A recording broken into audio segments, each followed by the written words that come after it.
I found out what my husband really thought of our daughter from a hospital bed. 6 weeks earlier, I'd given birth to her.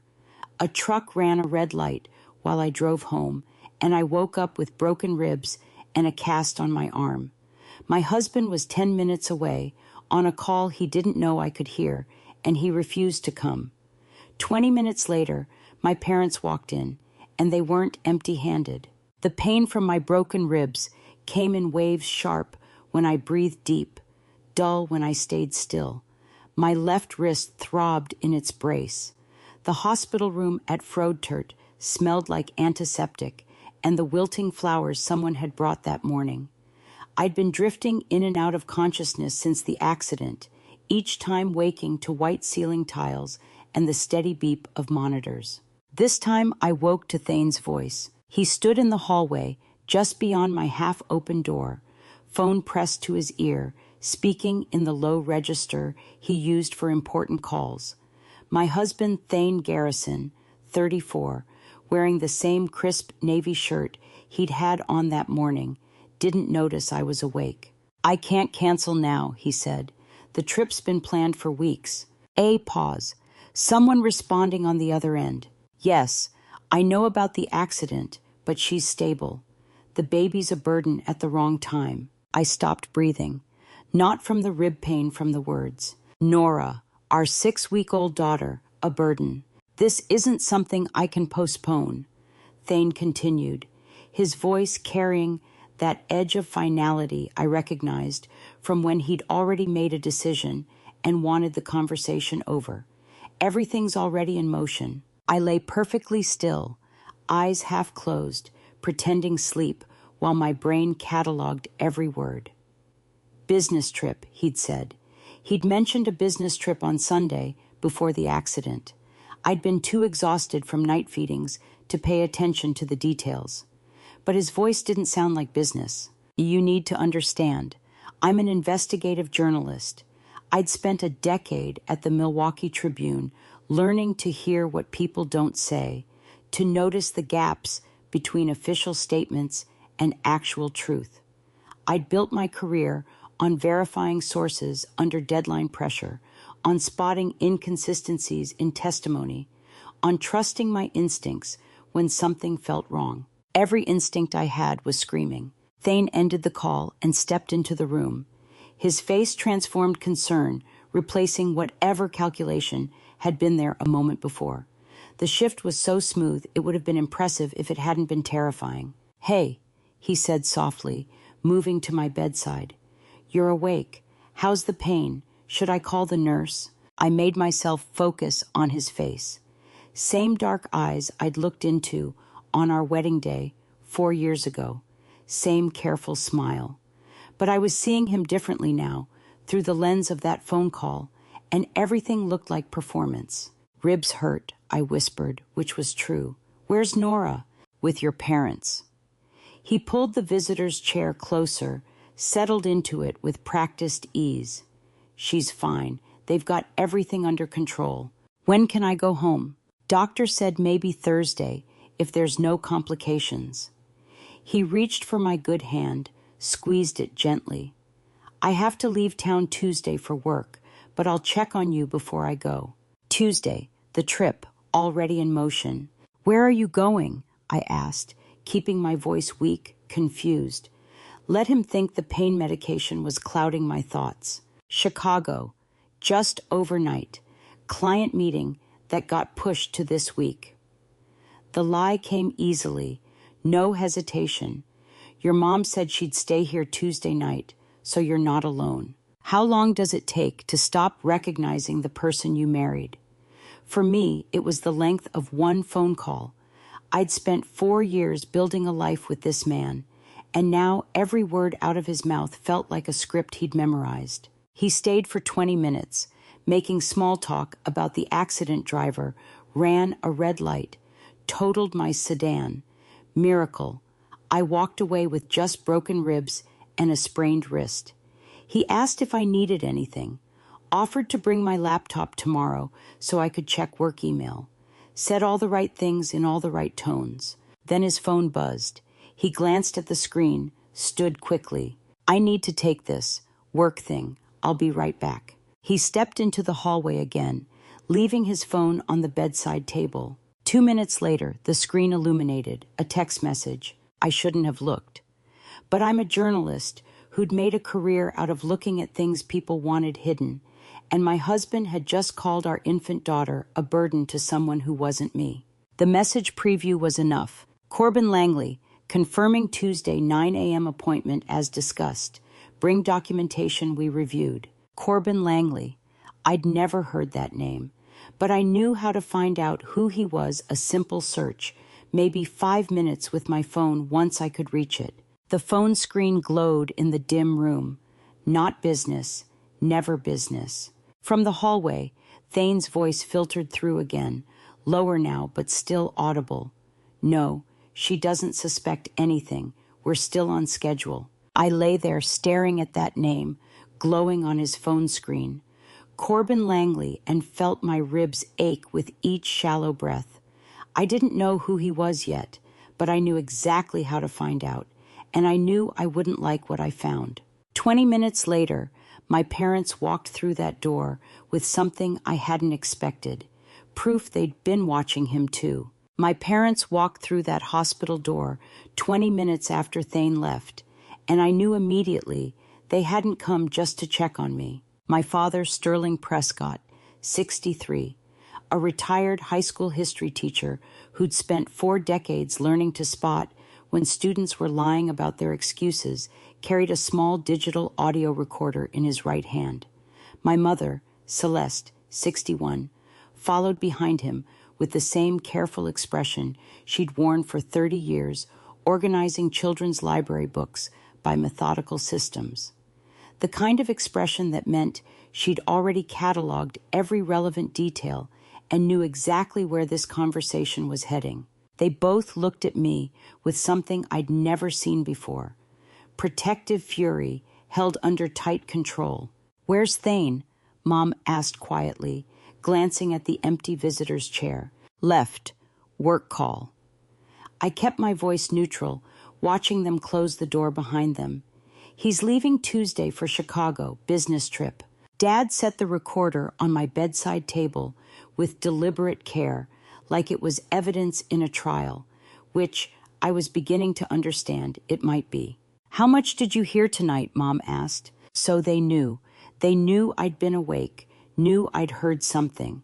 The question was how much they knew. "Enough," I said. "He called Nora a burden, and he has an appointment Tuesday with someone named Corbin Langley." Dad's jaw tightened. Mom reached for my good hand and squeezed it. "We know who Corbin Langley is," Dad said. "We've known for 3 weeks." The hospital room felt smaller suddenly. The monitors beeped their steady rhythm. Outside in the hallway, a nurse's shoes squeaked past. "You've been watching him," I said, not a question. "I noticed things," Dad said, pulling the visitor's chair closer and sitting down heavily. "During the pregnancy, the way he'd change the subject whenever you talked about baby names. How he started working late more often, right after you told him you were expecting. Small things. But I spent 40 years teaching teenagers I know when someone's rehearsing an exit. I need you to understand what it means when your retired history teacher father decides to record someone. He doesn't violate privacy lightly. He'd built a career on teaching kids about constitutional rights, about the importance of due process. For him to cross that line meant he'd already weighed the ethics and decided the truth mattered more." "When?" I asked. 3 weeks ago, Mom said. Mid-June. He came to our house for dinner, said he needed to take a work call. Your father thought he was in the garage, but he was in the den with the door mostly closed. Dad's hand moved to the recorder. I was coming back inside from checking the grill, heard him talking. The tone was wrong, too deliberate, too careful. I stood outside that door and listened for maybe 30 seconds before I pulled out my phone and started recording. "We didn't want to believe it," Mom added quickly. "We kept hoping we were wrong, that he was just stressed about fatherhood, that we were reading too much into normal anxiety. But you kept the recording, I said. We kept the recording, Dad confirmed. My ribs ached with each breath. The pain medication was wearing off, but I didn't want to call the nurse yet. I needed to be clear-headed for whatever was about to happen. Before the accident, I said slowly, working through the timeline, before he had any reason to claim doubts about Nora. Dad's expression told me I'd understood correctly. 3 weeks. He'd been planning this for 3 weeks before the truck ran that red light, before I woke up in this hospital bed. Play it, I said. Dad pressed the button. The recorder's small speaker filled the quiet room with static, then voices. Background noise of our parents' house, their antique wall clock ticking, the soft hum of their air conditioning. Then Thane's voice, clear and unmistakable. I want to move forward with the filing timeline we discussed. How quickly can we execute the asset division strategy? Another voice responded, male, professional, measured. Mr. Garrison, given the complexity, I'd recommend we finalize documentation before any public filing. Are you certain about the grounds? I'm certain, Thane said. No hesitation, no doubt. Let's keep this as clean as possible. I want to avoid looking like the one who walked away. The other voice again. Understood. I'll have the preliminary documents ready for our Tuesday meeting. In the meantime, I suggest you maintain status quo at home. No indication of intent until we've secured the necessary protections. Agreed, Thane said. No indication. Business as usual. The recording ended. The timestamp glowed on the recorder's small screen. June 19th, 2022, 7:43 p.m. I did the math automatically. Journalist's instinct. June 19th, 3 weeks before the accident. 4 weeks before tonight. A week before Nora was born. I want to avoid looking like the one who walked away. But he was. He absolutely was. Not a single word about paternity. Not one mention of doubts, uncertainty, DNA. Just logistics, strategy, asset division and filing timelines and maintaining status quo until the lawyers had their protections in place. My father was right. Thane had been rehearsing this exit before our daughter even had a name. And now I was lying in a hospital bed with broken ribs while he pretended to be a concerned husband, counting down the hours until his Tuesday appointment with Corbin Langley. There's more, Mom said quietly. This recording is just the beginning of what we've been documenting. I spent the morning after my parents left trying to prove them wrong about the man I married. The hospital room was quiet at dawn. Nurses changed shifts outside. Monitors beeped their steady rhythm. And I lay there building alternative explanations for everything on that recording. Maybe Thane consulted a lawyer about estate planning.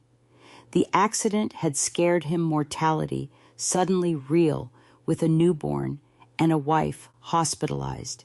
Asset division could mean protecting Nora's inheritance, establishing trusts, responsible things new fathers do. Maybe burden meant financial stress. Babies are expensive. We'd bought a bigger house. He worked in financial services. Maybe he was discussing budget pressure with a colleague, and I'd heard it out of context through medication fog. Maybe the recording only captured 3 minutes of a longer conversation. Without full context, how could we know what filing timeline meant? Tax filings, business documents, real estate. 8 years. We'd been married 8 years. People don't fake that long. You need to understand what denial looks like from inside. It's not stupidity. It's your brain protecting you from a truth too large to hold all at once. I knew the recording was real.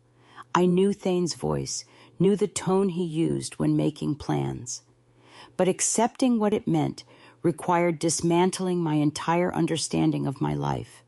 And I'd given birth 6 weeks ago to a daughter who shared his last name. So I built theories, constructed frameworks, did what journalists do, when facts don't fit the narrative they want, looked for different facts. By the time Thane arrived at 10:30 to drive me home, I'd almost convinced myself my parents were wrong. Almost. He came through the door carrying my discharge papers and a decaf coffee from the lobby. He'd dressed carefully, clean jeans, the blue button-down I'd bought him last Christmas, shoes without scuffs. He smelled like his usual cologne, familiar and somehow foreign. "Ready to get out of here?" he asked. "More than ready." He helped me into the wheelchair, adjusted the footrests, asked the nurse 3 times about my pain medication schedule, signed the discharge forms with careful attention. In the car, he leaned across to fasten my seatbelt before I could reach for it. "Careful of your ribs," he said. "I can do it." "I know, but let me help." He drove 5 miles under the speed limit, took corners slowly, asked twice if I was comfortable, if the air conditioning was right, if the radio was too loud. "I moved the Tuesday meeting to next week," he said as we pulled onto the highway. "You need me here right now." "The Tuesday meeting, Corbin Langley."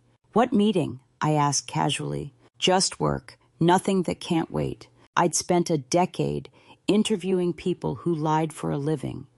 I knew what overcompensation looked like, the extra solicitousness, the performative care, the way guilty sources tried too hard to seem helpful.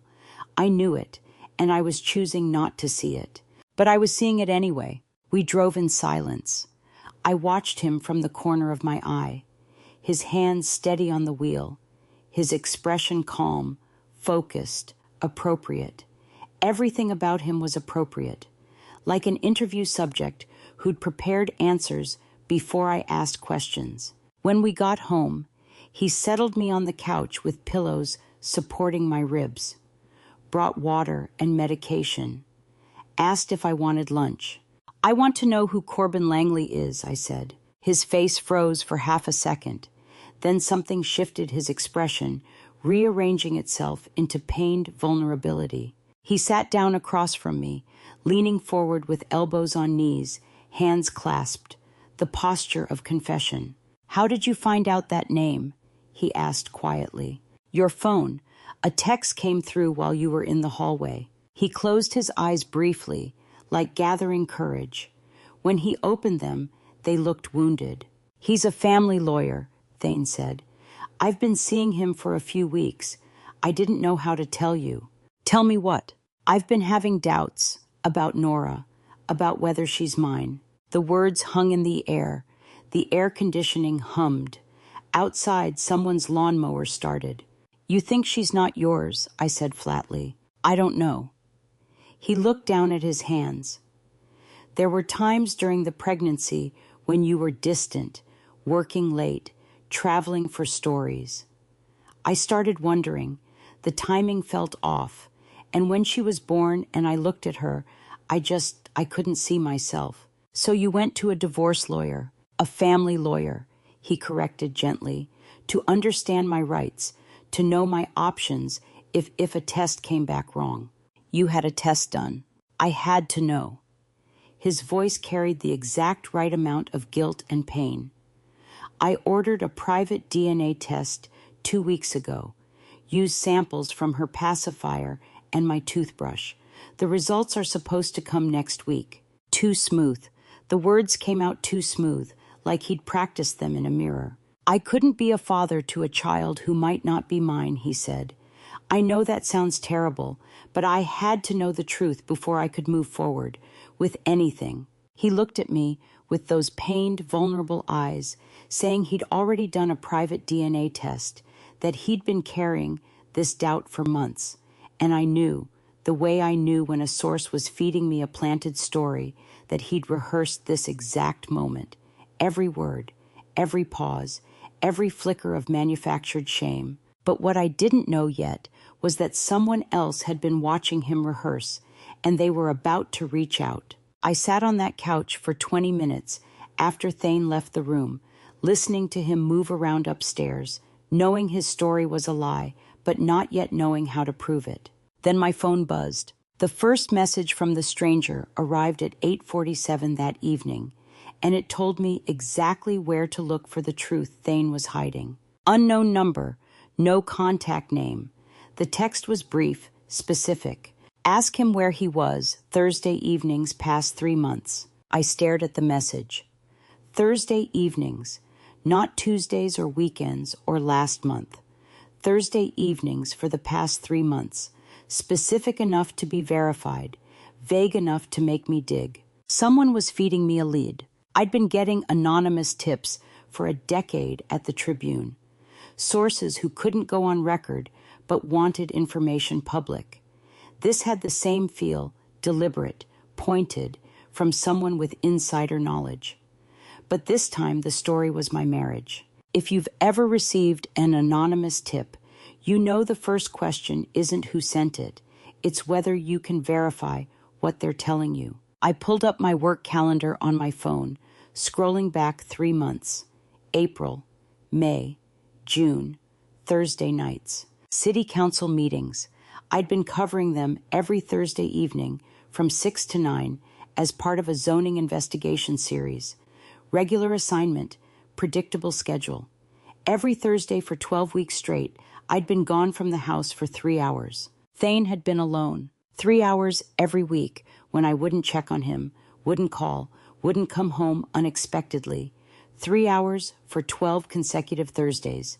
36 hours total that I could account for being elsewhere. Whoever sent this message knew our routines, knew my work schedule well enough to know I'd be able to verify the gap. That suggested proximity to our lives, someone in Thane's circle, someone who'd watched him operate and decided I deserved to know what he was doing in those windows of guaranteed absence. I had an unknown ally. That realization settled over me with strange comfort. I wasn't alone in this. Someone else had been watching, noticing, documenting. I started to text back to ask who this was, what they knew, then stopped. Anonymous sources stayed anonymous for a reason. Pushing for identity usually meant they disappeared. Better to use what they gave me and wait to see if they reached out again. How many Thursday evenings had I spent fact-checking city budget proposals while my husband was fact-checking whether he wanted to stay married? I was staring at my calendar, trying to remember any details Thane had mentioned about those nights, when my phone rang. Mom calling, I thought, but the screen showed a different name. Marla Garrison, Thane's mother. I answered on the third ring, keeping my voice steady. Hi, Marla. Liora, sweetheart. Marla's voice carried the warm concern she'd perfected over 62 years as a widow who'd raised a son alone while overlooking his convenient absences. I've been meaning to call since I heard about the accident. How are you feeling? Sore, but healing. And the baby? Nora's doing well? She's fine, with my parents right now. Good, a pause. And Thane? He's taking care of you? I thought about the performance in the car, the rehearsed confession about paternity doubts. He's been very attentive. I'm so glad. Marla's voice brightened. I know this has been such a stressful time for both of you. I'm just glad he's finally getting to move forward with everything. He's been preparing for this big change for so long. I went very still. What change, Marla? Silence on the other end, long enough that I could hear her breathing, hear the moment she realized what she'd said. Oh, I just meant fatherhood, she said quickly. The baby. You know how he worries about being a good father. He's been preparing mentally, reading all those parenting books. Thane hadn't read a single parenting book. I'd bought 4. They were still stacked on his nightstand with pristine spines. He's been preparing for this change for a long time? I asked carefully. How long? I should let you rest. Marla's voice had shifted to that bright, false cheerfulness people use when they're backing away from a conversation. You need your sleep for healing. We'll talk soon, sweetheart. Marla, feel better, dear. The line went dead. I sat holding the phone, staring at the blank screen where her name had been. She knew. His own mother knew, and she'd kept it from me. preparing for this big change for so long.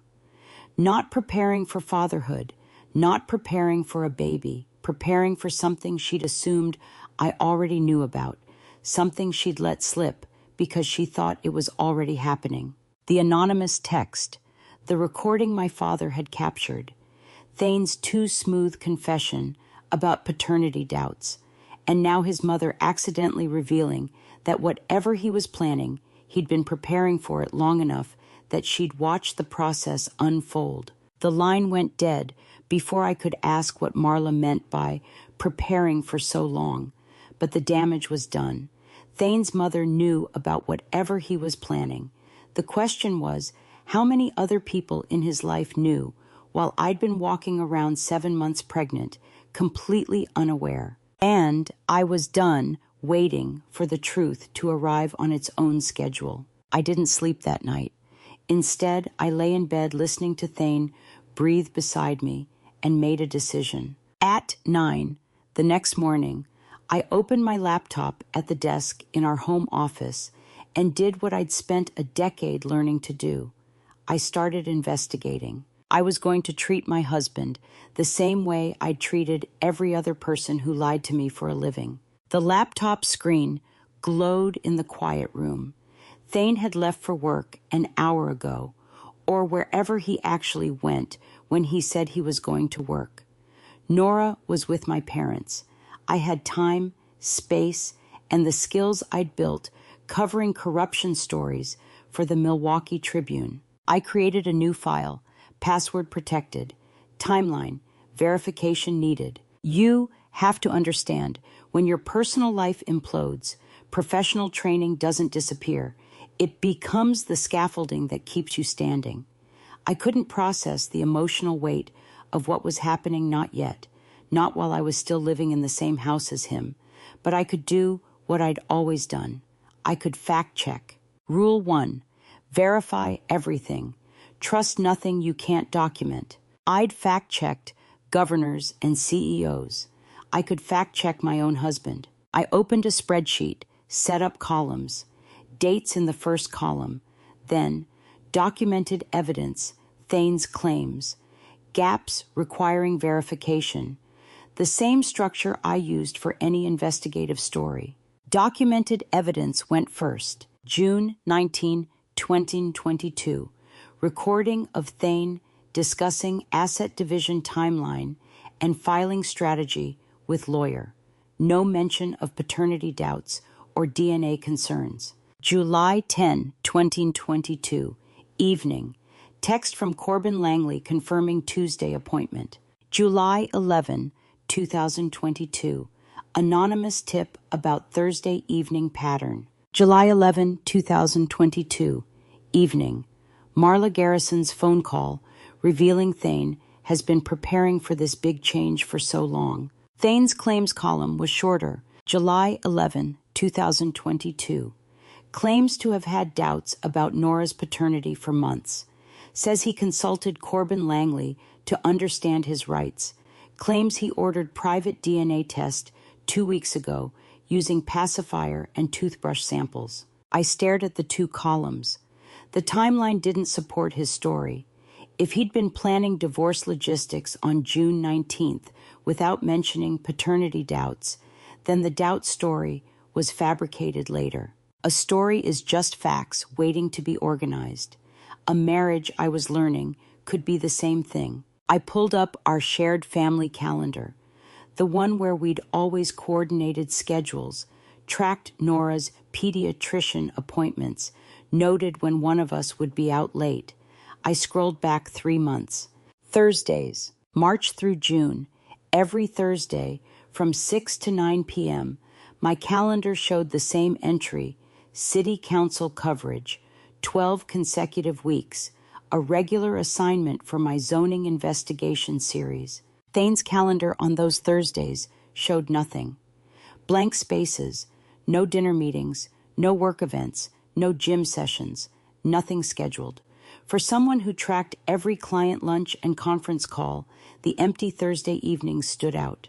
12 3-hour windows when I was verifiably elsewhere, working a predictable assignment anyone could confirm just by checking the City Council's public meeting schedule. I added to the gaps requiring verification column. Thursday evenings, March-June 2022.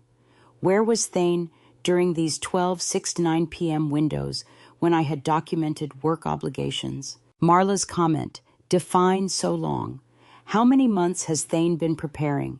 Since when? Corbin Langley, who is he? What type of law does he practice? When was first contact made? DNA test claim. Can this be verified? What lab? When ordered?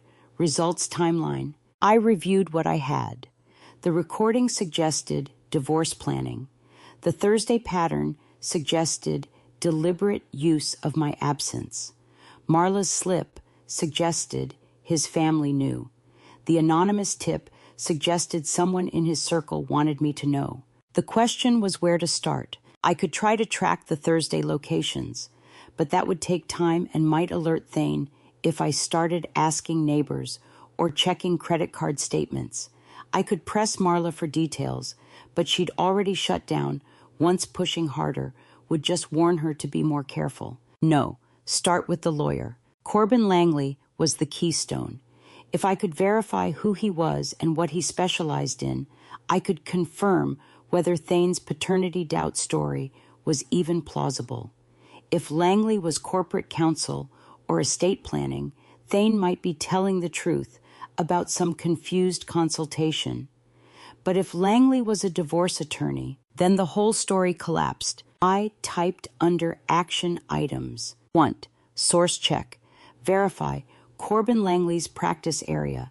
Specialization. Client base. 2. Confirm meeting pattern. Does Langley take Thursday evening appointments? 3. Cross-reference Thursday locations once Langley information is verified. I had contacts at every law firm in Milwaukee. Legal reporters I'd worked with for years, court clerks who owed me favors from stories I'd killed or sources I'd protected. Someone would know Corbin Langley's reputation. Someone would tell me what kind of law he practiced. And then I'd know if my husband's story was possible or just another lie I could prove. 12 Thursday evenings. 12 times he'd known exactly where I'd be and used that knowledge to be somewhere else. I saved the file and pulled up my contacts list, scrolling to the legal reporters I'd worked with for years. By end of day, I'd know what kind of law Corbin Langley practiced, what his fee structure looked like, and whether he took appointments on Thursday evenings. And then I'd know whether my husband's story was possible or whether it was just another lie I could prove. What I found about Langley would be the first domino, but it wouldn't be the last. It took 3 phone calls and 45 minutes to confirm what I already knew. My husband had been lying about everything. The first call went to Rachel Thornton, a legal affairs reporter at the Milwaukee Journal who'd covered family courts for 15 years. We'd crossed paths on stories, traded sources, maintained the professional courtesy that exists between journalists who respect each other's work. She answered on the second ring. Rachel, it's Liora Prescott from the Tribune. I need some background on a lawyer, off the record. Sure. Who? Corbin Langley. Oh yeah, I know Langley. Her tone shifted to something knowing, almost amused. He's the go-to for messy high-net divorces, custody fights, asset hiding, the works. Why, you working a story? I kept my voice carefully neutral. Background research. Does he handle any corporate matters? God, no. Strictly family law. Very expensive family law. Last I heard he was charging $550 an hour, $5,000 retainer minimum. He's known for taking cases where one spouse wants to exit clean and the other one has no idea it's coming. My hand tightened on the phone. What do you mean, exit clean? Scorched earth type, Rachel said.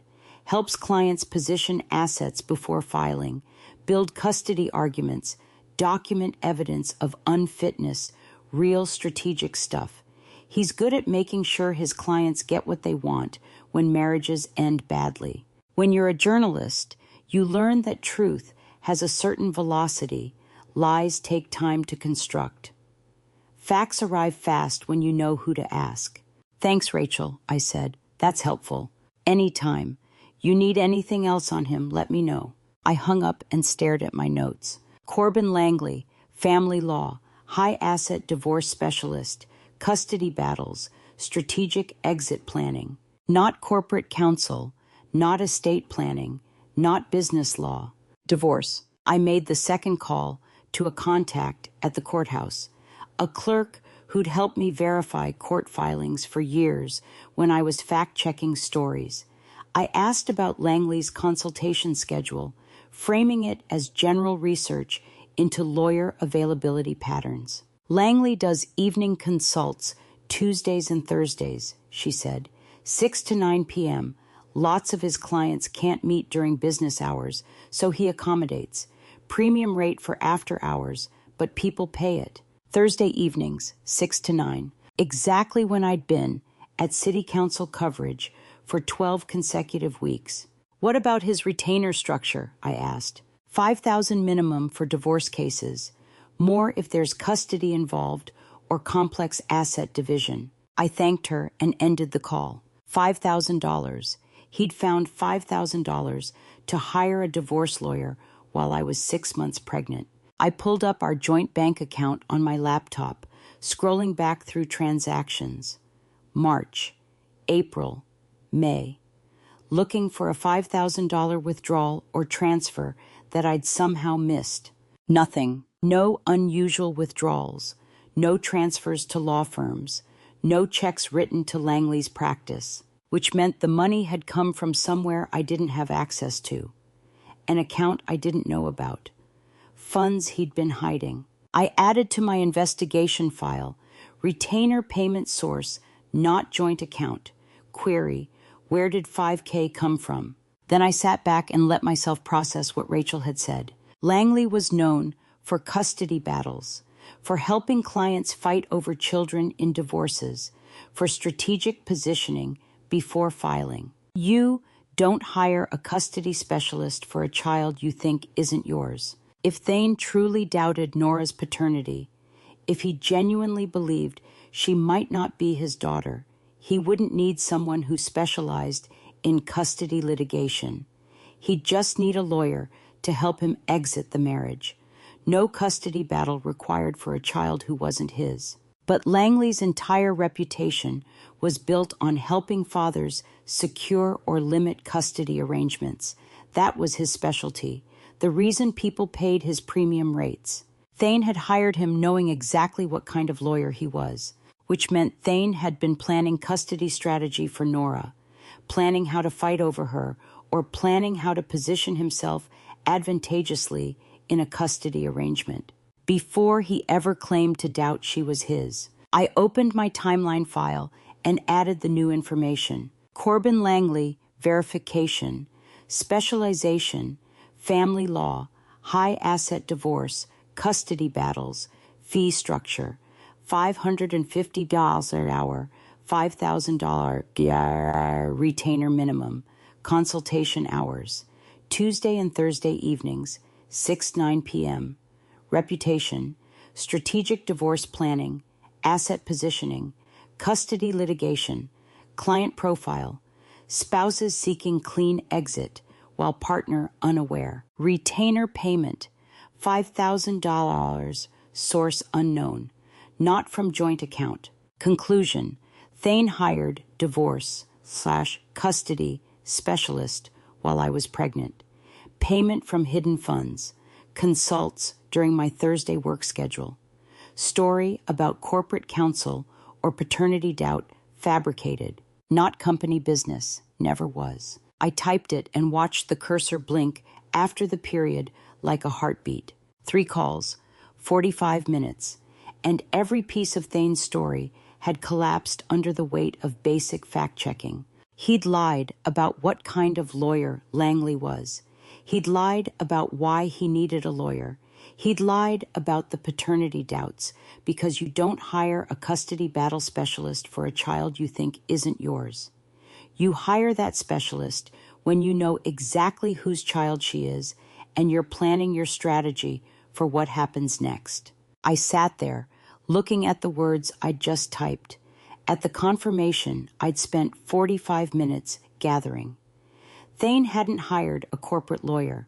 He'd hired a specialist in making sure husbands got what they wanted when marriages ended, and he'd started that process while I was still buying onesies for a daughter he'd later claim might not be his. The question was what else he'd been planning that I hadn't found yet. After confirming Langley specialized in divorce, I sat at my desk staring at the proof.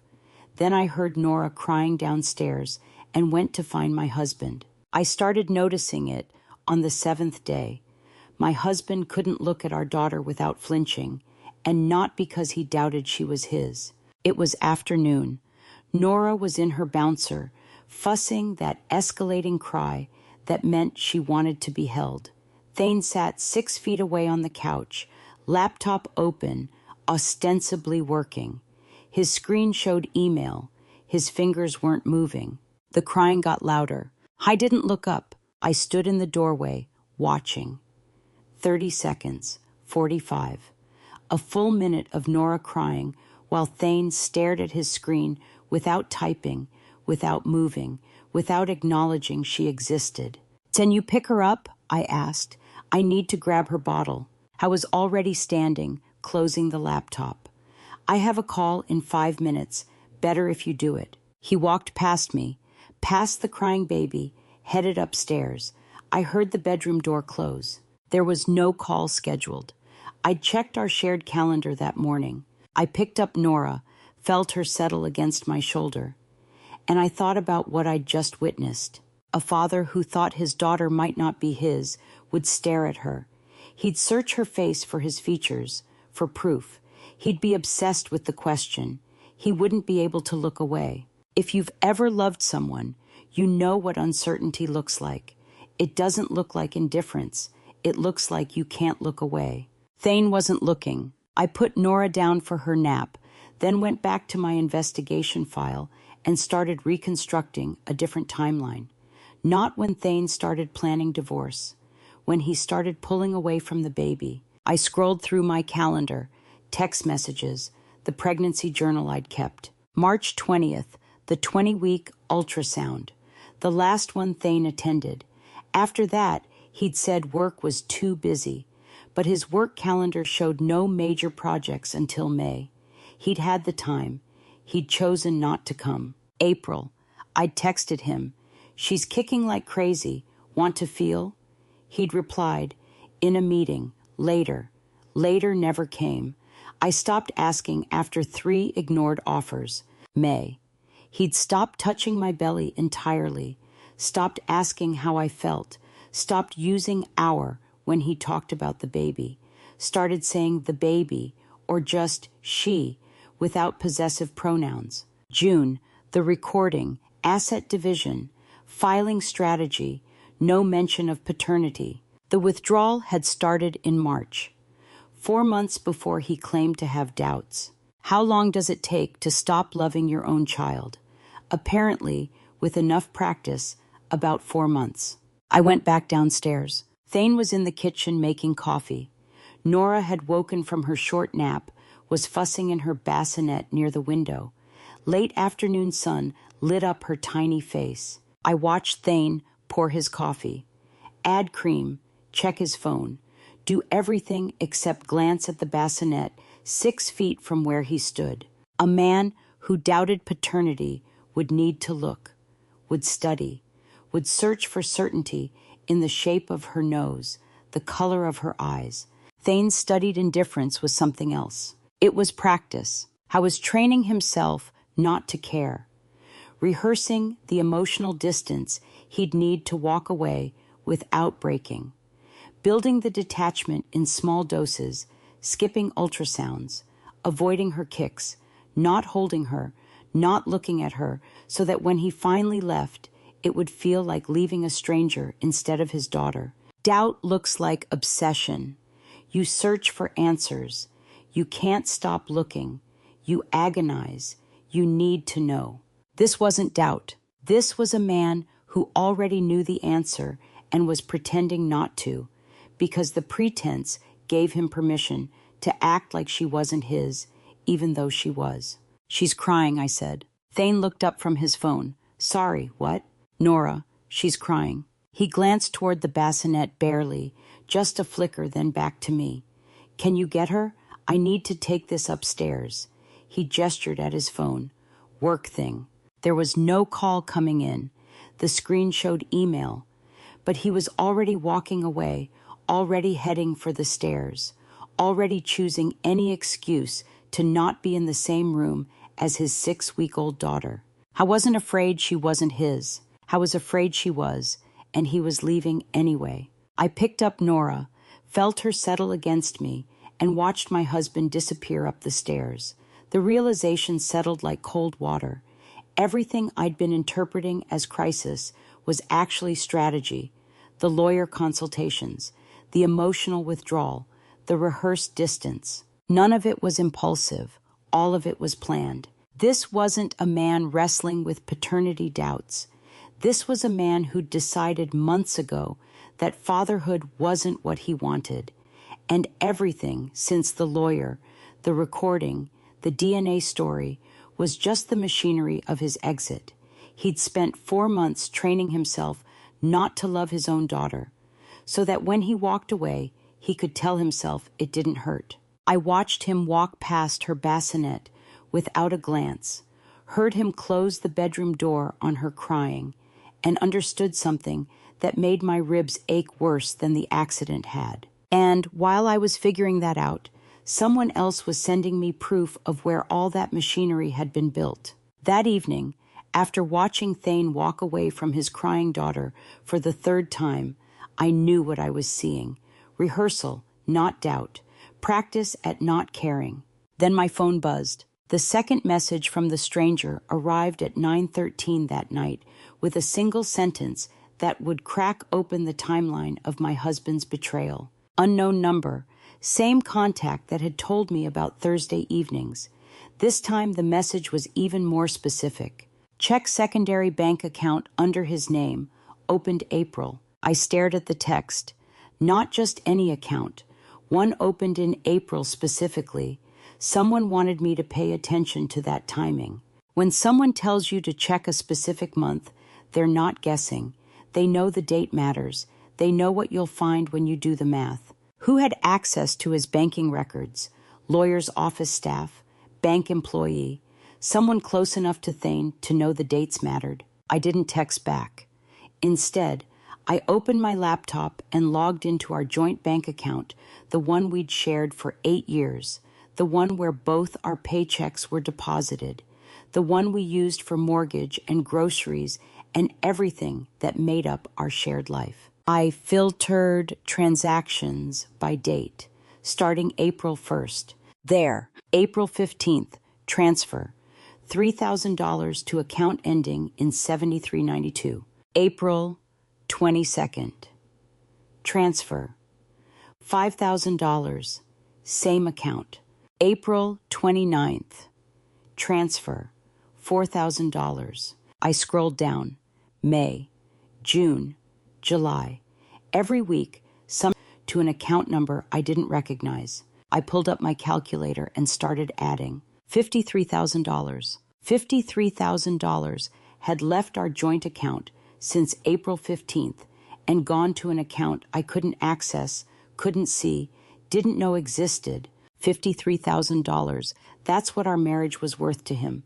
That's what he thought he'd need to start over. I copied the account number ending in 7392 and searched it in the bank's system. The search came back restricted. I could see transfers going to it, but I couldn't see the account details, which meant it wasn't jointly owned, which meant Thane had opened it in his name only. I pulled up our bank's new account records, publicly visible opening dates, even if the accounts themselves were private. searched for accounts opened in his name. There, savings account ending in 7392, opened April 12, 2022. Account holder, Thane Garrison, single name only. April 12th. He'd opened a separate savings account in his name only on April 12th, then started transferring our money into it 3 days later. I added another note to my investigation file. Secret account opened 4/12/22. Transfers began 4/15/22. Total moved so far, 53,000. Then I opened my calendar app and scrolled back to April. I'd marked the date. A small heart emoji next to the entry, pregnancy confirmed, April 2020. I remembered that day. I'd suspected for a week, but wanted to be sure before I told him. Took 3 tests to believe it. Then I'd found Thane in the kitchen that evening, showed him the positive test, watched him smile and pull me into a hug. "That's amazing," he'd said. "I'm so happy." But he'd opened that account 12 days earlier. April 12th. 12 days before I showed him the pregnancy test. 12 days before he knew Nora existed. He'd been moving our money, to a secret account when I was still buying pregnancy tests, still wondering if the symptoms I was feeling meant what I thought they meant. April 12th. April 24th, 12 days. 12 days between opening an escape account and learning his wife was pregnant with his child. I sat back against the headboard, laptop screen glowing in the dark bedroom. The DNA doubt story had never made sense. A man who genuinely questioned paternity wouldn't hire a custody battle specialist, wouldn't start divorce planning before claiming to have doubts, wouldn't rehearse emotional detachment from a baby he supposedly thought wasn't his. But this made perfect sense. Thane had decided to leave the marriage in April, before Nora, before pregnancy, before any of the reasons he'd given me. He'd opened the secret account, started moving money, consulted with Corbin Langley about strategic divorce planning, all of it in motion before I was even pregnant. Then I got pregnant, and instead of stopping his exit plan, he'd continued it, kept meeting with Langley on Thursday evenings, kept transferring money every week, kept building his escape route while I was building a nursery. The paternity doubt wasn't the reason he was leaving. It was the excuse he'd manufactured later, after Nora was born, after he couldn't just walk away from a newborn without looking like exactly what he was, a man abandoning his family. But if he could claim to doubt she was his, if he could build a narrative around uncertainty and betrayal and needing to protect himself, then he could leave and look like the victim instead of the villain. I stared at the 2 dates on my screen, April 12th, April 24th. Every lie he'd told had a timeline, and the timeline told the truth. I sat there with my laptop screen glowing in the dark bedroom, looking at 2 dates 12 days apart that told me everything I needed to know. Thane hadn't started planning his exit because he doubted Nora was his. He'd started planning it before Nora was even a confirmed pregnancy. The DNA doubt was never the reason. It was just the excuse he'd need later. And, in the morning, I was going to ask him about it. I spent the rest of that night staring at those 2 dates, April 12th and April 24th, understanding what they proved. In the morning, I was going to ask him about it. I rehearsed the question 12 times before breakfast, calibrating tone and body language to signal casual curiosity rather than ambush interrogation. Thane came down at 7:30, showered and dressed for work, carrying his tablet. He poured coffee, settled at the kitchen table, and started scrolling through news headlines, the picture of morning normalcy. I poured my own coffee, added cream, took the chair across from him. "Do you remember opening a bank account in April?" I asked, keeping my voice light. I found a statement reference while organizing our finances. His fingers stopped mid-scroll. Just for a second, a micro-expression, Brief freeze before his face arranged itself into neutral puzzlement. April? He looked up. Which year? Buying processing time. I recognize the tactic from interviews when someone needs a moment to construct their answer. This year, April 12th, savings account in your name. He set down his tablet. I don't recall anything like that. Are you sure it's not an old account? Maybe something that auto-renewed. It was opened April 12th, I said, with transfers starting 3 days later. The coffee maker on the counter timed out 17 seconds of mechanical grinding that broke the conversational rhythm. We both waited for it to finish. Where is this coming from? Thane asked when the grinding stopped. His tone had shifted. Why are you digging through accounts? There it was, the deflection. Not answering the question, but questioning why I'd asked it. I'm not digging, I said carefully. I found it while reviewing our statements. Transfers have been going to an account I don't have access to. Organizing or auditing? He leaned back in his chair. There's a difference. Organizing. Because it feels like you're auditing, like you're looking for problems that don't exist. I held his gaze. I'm looking at our joint account and seeing money transferred to an account I can't see. That's not looking for problems. That's finding them. It's probably a clerical error, he said. Banks make mistakes all the time. Account numbers get transposed. Statements get mixed up. For 3 months, every week? His jaw tightened. So you have been tracking this, building timelines, documenting dates. I noticed a pattern. You noticed a pattern, he repeated. Do you hear yourself? You sound paranoid.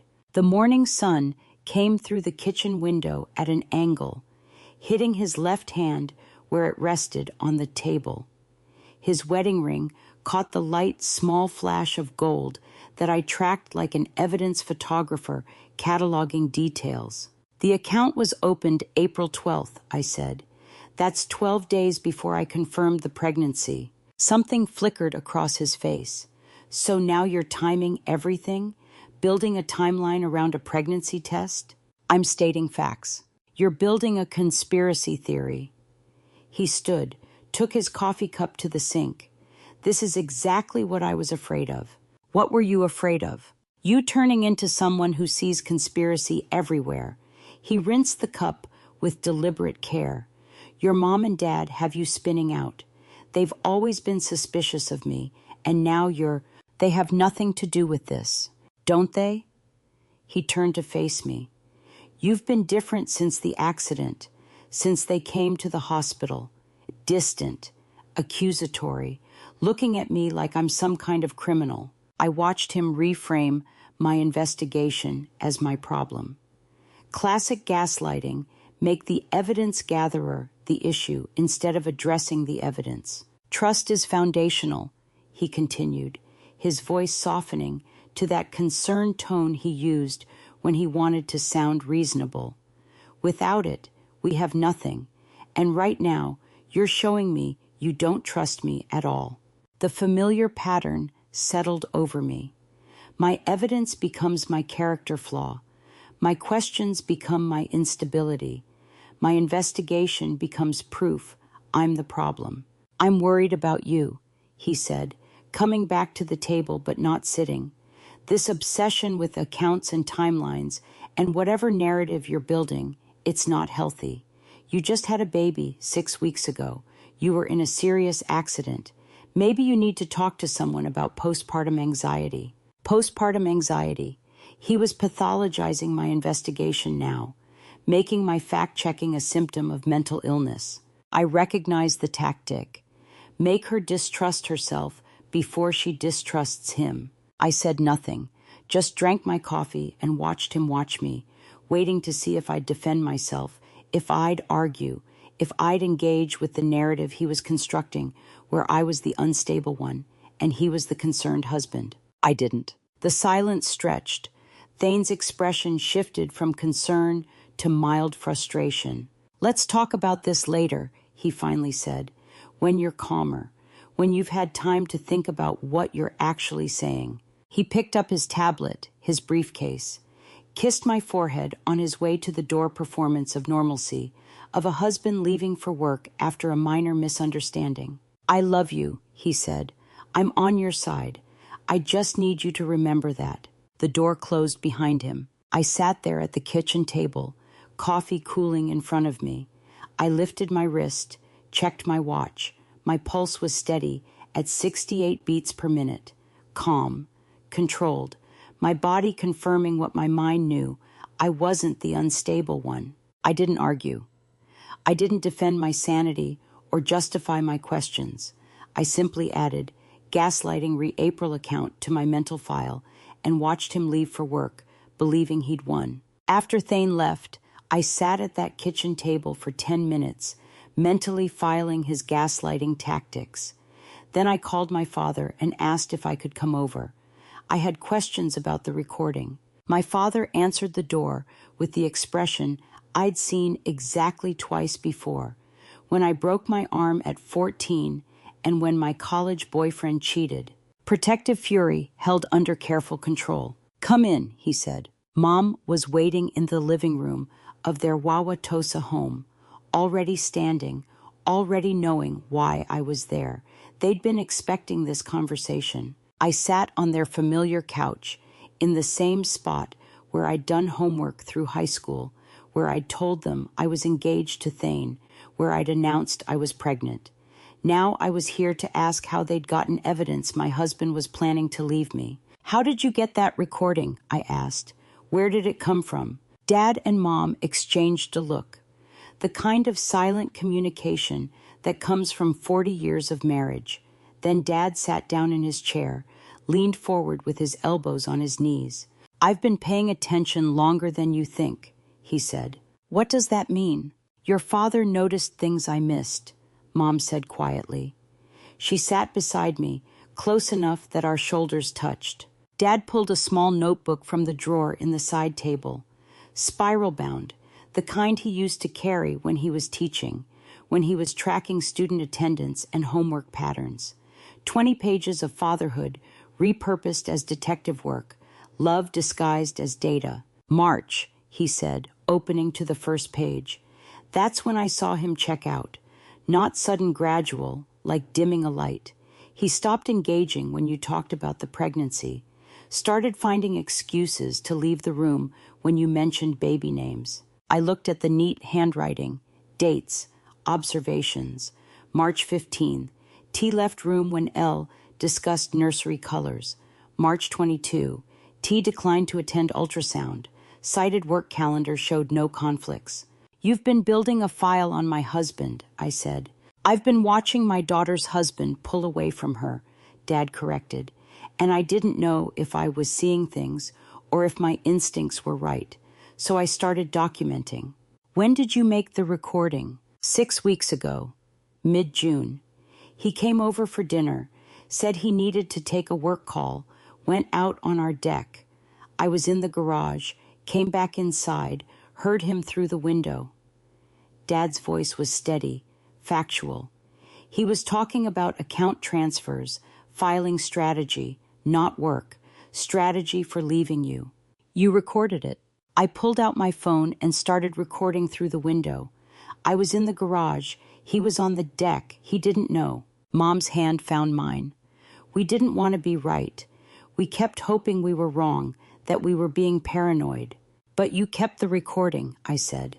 "We kept the recording," Dad confirmed. My hands started shaking, not from fear, but recognition that my parents had seen what I'd refused to see for months, that I'd been walking around 6 months pregnant, while my husband planned his exit and my father documented the evidence I'd need. My phone rang. I pulled it from my pocket. Unknown number. I almost let it go to voicemail, but something made me answer. "Liora Prescott?" "Yes. This is Marcus Delgado. I'm a family law attorney here in Milwaukee. I need to speak with you about a legal matter involving your husband."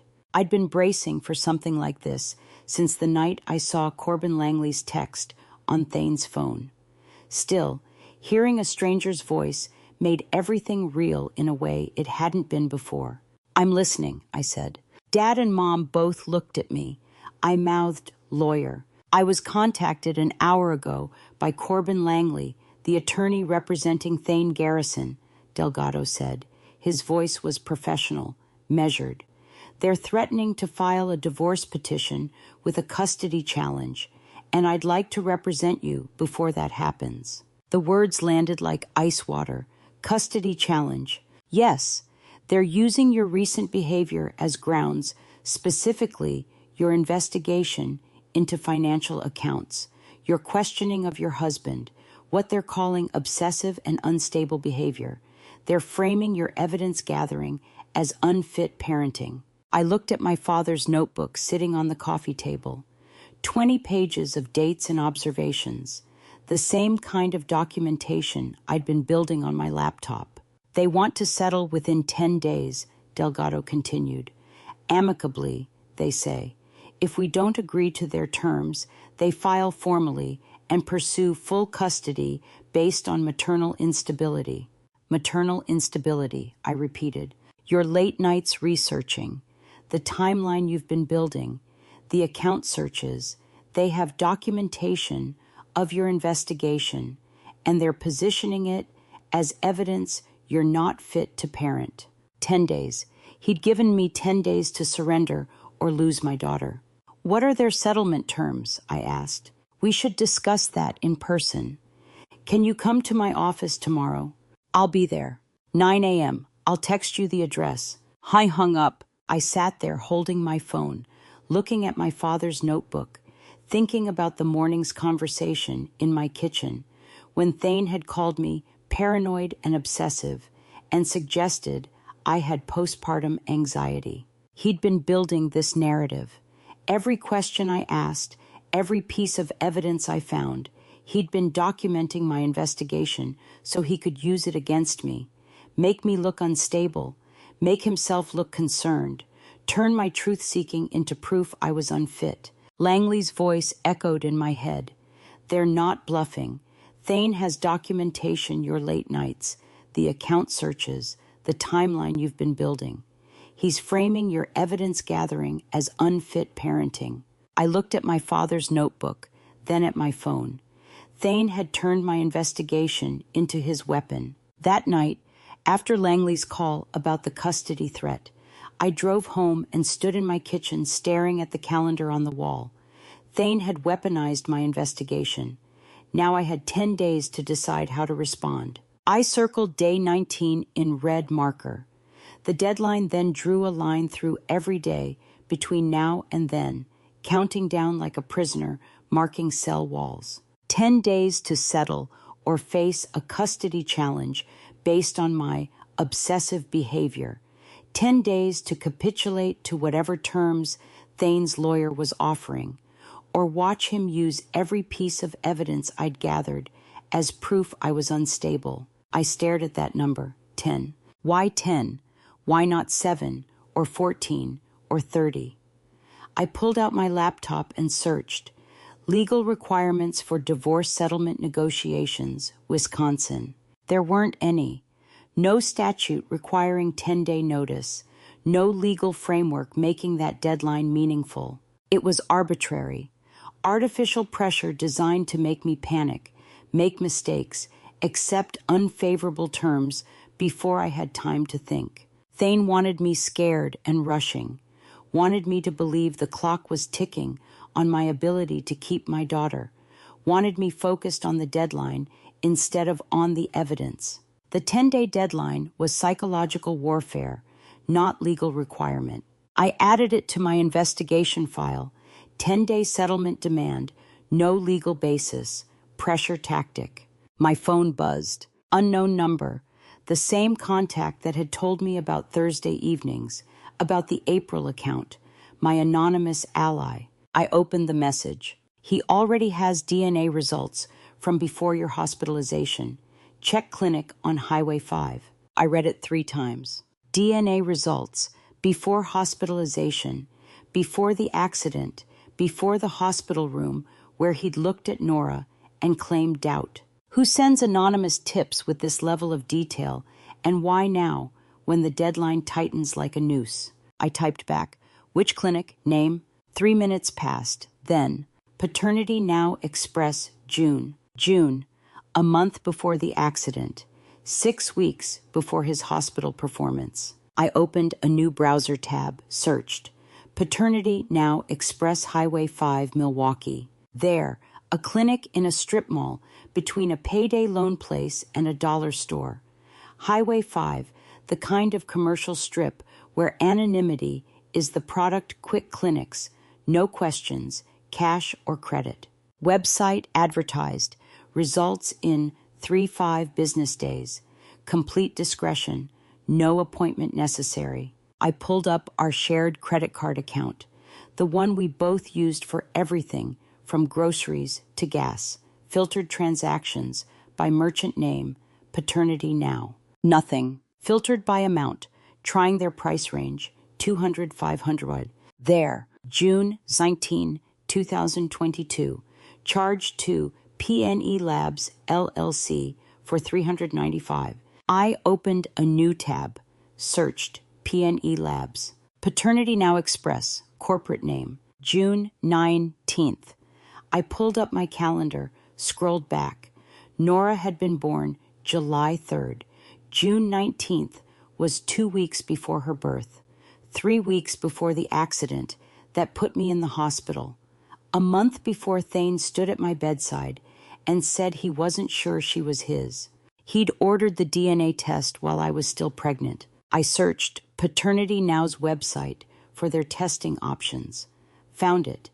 Prenatal paternity test, non-invasive, results in 5 business days, accuracy 99.9%. So he'd used my blood or saliva, something he could get without me knowing, ordered the test, got results confirming Nora was his before she was even born. Then he'd waited through the birth, waited through those first few days of new parenthood, waited until I was vulnerable in a hospital bed with broken ribs and a newborn daughter.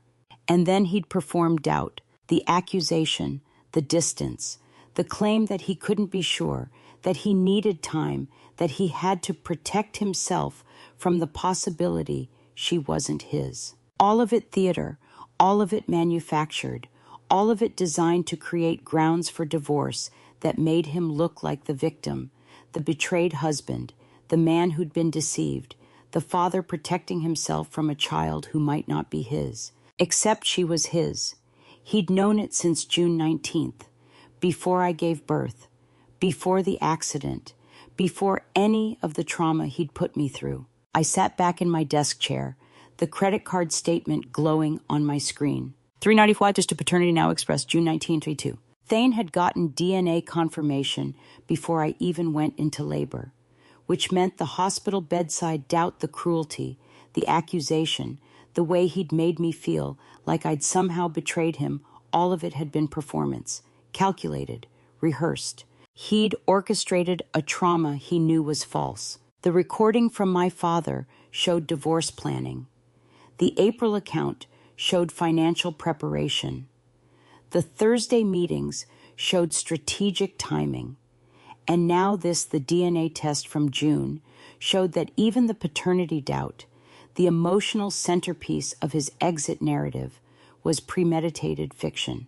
Every piece of his story was a lie with a timeline, and every timeline proved the lie. June 19, 2 weeks before birth, he'd known all along. I added the evidence to my file. DNA test, Paternity Now Express, 6/19/22, $395. Results received before birth. Hospital doubt, 7/12/22, was fabricated 3+ weeks after receiving confirmation of paternity. The credit card statement showed $395 to Paternity Now Express, June 19th, 2022. Thane had DNA confirmation before I even went into labor. His hospital bedside doubt, the cruelty, the accusation, all of it theater. He'd orchestrated a trauma he knew was false. I stared at that DNA test charge until my eyes burned. June 19th. Thane had confirmation before Nora was born, then performed doubt anyway. I needed to know why. Then my phone buzzed, the anonymous number. I texted back, "Who are you?" The response came within 90 seconds. Lakefront Cafe, noon tomorrow, corner booth, come alone. I drove to the cafe the next day, arrived 5 minutes early. It was the kind of quiet Milwaukee spot where people came to work on laptops and avoid conversation. I scanned the room. Corner booth, a woman, late 20s, professional clothes, laptop open in front of her, but not looking at the screen. She was watching the door. When our eyes met, her expression shifted relief mixed with anxiety. I walked over. "You're the one who's been texting me?" I asked. "I wasn't sure you'd come." Her voice was quiet. "Sit, please." I slid into the booth across from her. Up close, I could see she was younger than I'd first thought. 27, maybe 28. Dark hair pulled back in a professional bun. Hands wrapped around a coffee cup she hadn't drunk from. "Who are you?" I asked. She took a breath. "Bryn Whitfield. I'm a paralegal. I work for Corbin Langley." The words landed like a physical blow. "My lawyer's office." The anonymous tipster worked for my own lawyer. "You're the one who drafted." "I drafted filings you were never supposed to see," she said. Her hands trembled slightly around the cup, not fear, but the physical toll of carrying secrets that aren't yours to keep. "I've been working on your husband's case since he first contacted Mr. Langley in April. When the secret account was opened, when the exit planning began." "Why are you telling me this?" I asked. "You're risking your job, violating attorney-client privilege. This could destroy your career." "I know." She looked down at her coffee. "But what your husband is doing, it's legal, but it's not right. And I couldn't watch it happen without at least giving you a chance to see what he's been planning. You sent me everything, the Thursday meetings, the April account, the DNA test." "I sent you enough to start looking," she corrected. "You found the evidence yourself. I just pointed you in the right directions." "How many people choose career suicide for a stranger's truth?" "Mr. Langley doesn't know I'm here," Bryn continued. "He's a good attorney. He'd never break privilege. But I'm just a paralegal. I draft the documents. I see what's in them. And sometimes—" She stopped, shook her head. "Sometimes you see things that make you choose between your job and your conscience." "What did you see?" She reached into her bag and pulled out a manila folder, set it on the table between us. "Copies. Nothing that would be traced to the firm's system. I took photos with my phone, printed them at home." I opened the folder. "Divorce petition. State of Wisconsin. Petitioner, Thane Garrison. Respondent, Liora Prescott Garrison." And there, at the top of the first page, the filing date, June 12, 2020. I looked up at Bryn. "June 12th. That's 3 weeks before your daughter was born," she said quietly. "He filed for divorce while you were still pregnant. Then the petition was held, not submitted to the court, waiting." Waiting for what? For the right moment, for the right grounds, for the right narrative. Bryn leaned forward. "Everything since then has been staging. The hospital doubt, the DNA story, the custody threat. He's been building a case from the moment she was born." I flipped through the pages. Grounds for divorce, irreconcilable differences, requested relief, dissolution of marriage, equitable division of assets, sole legal and physical custody of minor child pending paternity verification. Sole custody, pending paternity verification. He'd written that 3 weeks before Nora was born, before the DNA test, before any supposed doubt. "How was planning custody strategy before she existed?" I said. "How was planning everything?" Bryn said. "The account transfers, the filing, the grounds. Mr. Langley advised him to wait until after the birth to file officially better optics. But your husband wanted the paperwork ready, wanted to be able to move the moment he was ready. And the DNA doubt? That came later, after the accident. After he realized he needed grounds that made him sympathetic. A husband who doubts paternity gets sympathy. A husband who walks away from a newborn 3 weeks after birth looks like exactly what he is, I finished. Bryn nodded. The June filing shows intent. The DNA test shows premeditation. The hospital performance shows calculated cruelty. Put it together, and you have a man who decided to leave his pregnant wife, then spent 3 months building a narrative that would let him do it without looking like the villain. June 12, still pregnant, already divorced in his mind. I looked at the filing date, at the custody request, at the grounds he'd prepared before Nora even drew her first breath. Why now? I asked. Why wait until day 11 to show me this? Because you needed to find the other evidence first, Bryn said. The account, the DNA test, the timeline. If I just handed you this on day 1, it would have been my word against his. Now you have documentation, pattern, proof. The filing date stared back at me, June 12, 2022. Thane initiated divorce 3 weeks before I gave birth, then walked into that hospital room and performed doubt. Every moment since staged groundwork for a custody war he'd already declared. I sat staring at that filing date, June 12, 3 weeks before Nora was born, trying to process what it meant. Thane had initiated divorce while I was still pregnant. Bryn pushed the manila folder closer and said the 7 words that change every war. Start with the consultation intake form. I flipped past the June filing to earlier documents, found the intake form. Date, February 17, 22. February. I looked up at Bryn. That's before you knew you were pregnant, she finished. Before paternity was even a question. I did the math automatically. February 17th. I'd confirmed pregnancy April 24th. That was 9 weeks. Over 2 months before I knew Nora existed, Thane was sitting in a lawyer's office discussing divorce strategy. So the doubt was never the reason, I said. The doubt was the excuse, Bryn corrected. He needed grounds that made him sympathetic. A man who leaves his pregnant wife looks bad. A man who leaves because he's not sure the baby is his that gets understanding. February, the month I thought we were building a life. The month Thane was charting his exit. I read through the intake notes. Client requests consultation regarding dissolution of marriage. Married 8 years. Wife currently unaware of intent. Client seeks strategy for asset protection, strategic timing, custody positioning if children involved. Written in February when I was already pregnant but didn't know it yet. I was planning this while you were still thinking you had a marriage, Bryn said quietly. I turned the page, found attorney notes from the consultation. Client requests strategy to minimize spousal claims. Establish pre-separation baseline for assets. Recommends establishing separate accounts prior to disclosure.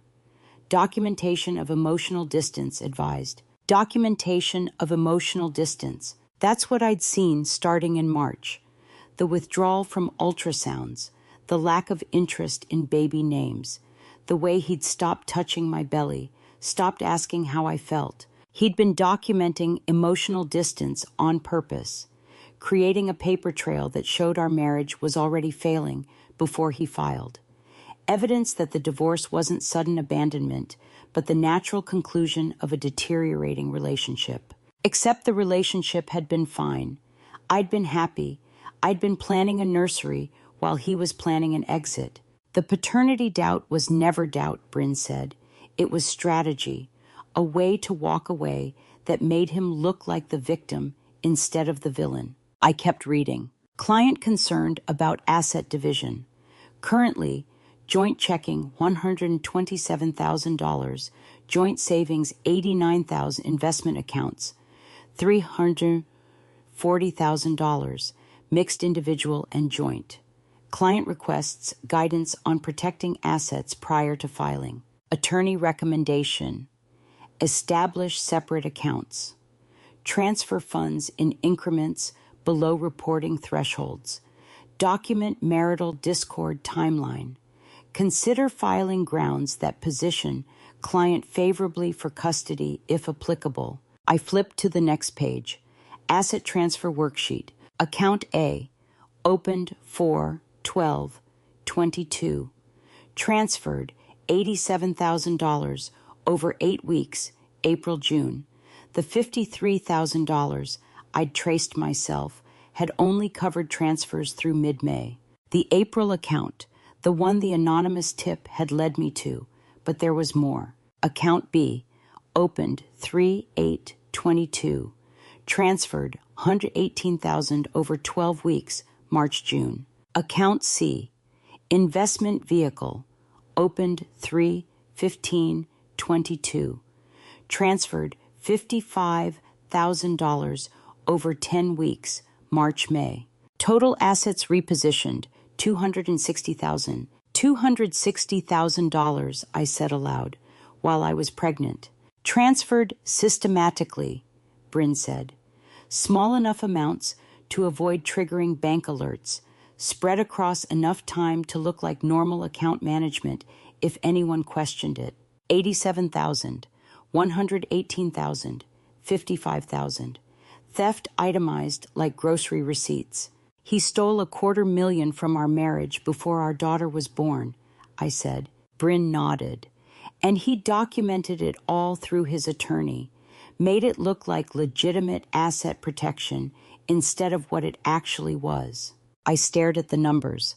Our joint accounts had held over $500,000 in February.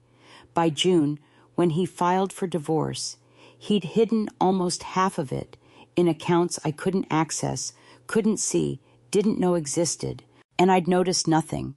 I'd been focused on pregnancy, on preparing for the baby, on building what I thought was our shared future, while he was systematically dismantling our shared finances. Why show me this now? I asked. Why not sooner? Because you needed to find the patterns yourself first, Bryn said. If I'd handed you this in week 1, you might not have believed it, might have thought I was lying, or that the documents were fake. But now you've verified the Thursday meetings, the April account, the DNA test. You've built your own timeline. This just completes it. She was right. If someone had told me in the hospital that Thane had been planning this since February, had stolen hundreds of thousands of dollars, had manufactured the paternity doubt as strategic cover, I wouldn't have believed them. I would have defended him, made excuses. But now I'd seen the evidence pile up, piece by piece.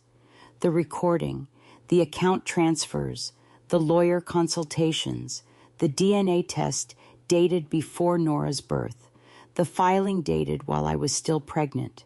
Every lie had a document. Every document had a date. Every date told the truth. What kind of man steals $250,000 while his wife carries his child? The asset worksheet laid it bare. $260,000 systematically hidden across 3 accounts starting March 2022. Thane didn't hide money because he doubted paternity. He manufactured paternity doubt to justify money. He'd already stolen a narrative to cover premeditated theft.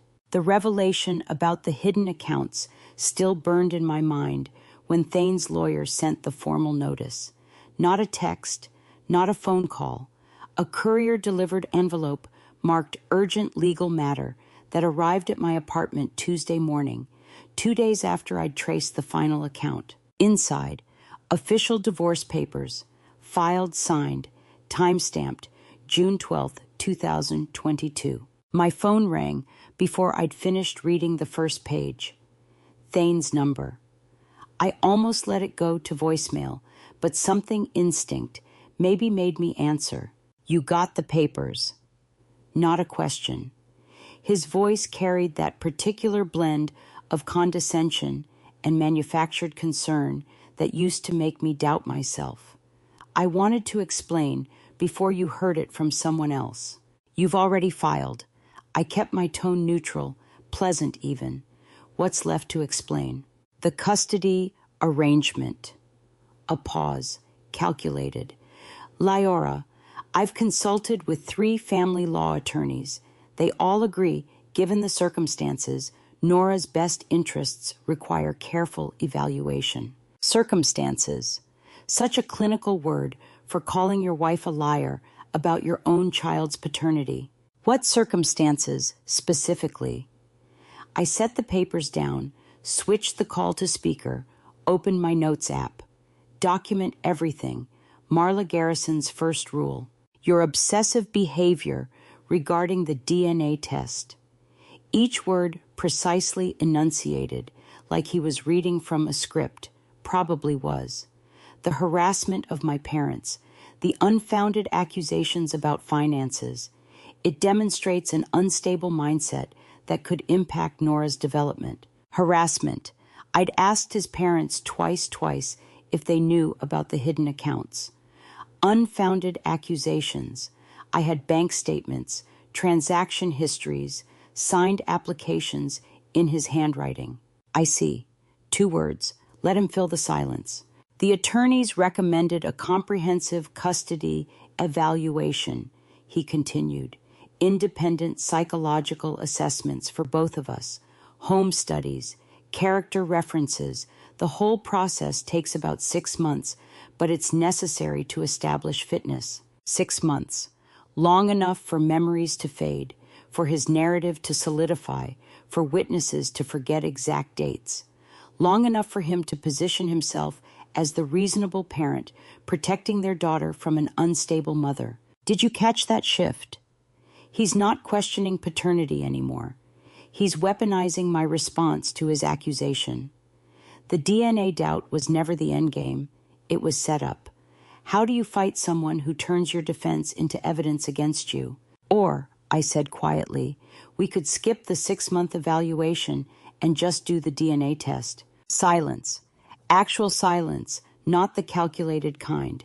You've been demanding it since April, I continued. You've told your parents, your lawyer, probably half of Milwaukee, that you have doubts about paternity, so let's resolve them this week. Liora, I'll agree to your terms. We use an independent lab, full chain of custody documentation, court admissible results. I paused, let him think I was capitulating. Just one condition. What condition? Wary now. He'd expected tears, protests, maybe threats, not cooperation. I choose the clinic, and the results are public record. Public? Absolutely not. This is a private family matter. You made it public when you told Sterling and Celeste their granddaughter might not be their granddaughter. When you filed divorce papers citing paternity concerns. When you consulted 3 family law attorneys about my obsessive behavior regarding the very test you demanded. My voice stayed level, almost pleasant. If you're so certain Nora isn't yours, you should welcome public documentation, clear your name, prove the unstable wife trapped you with another man's baby. The silence stretched longer this time.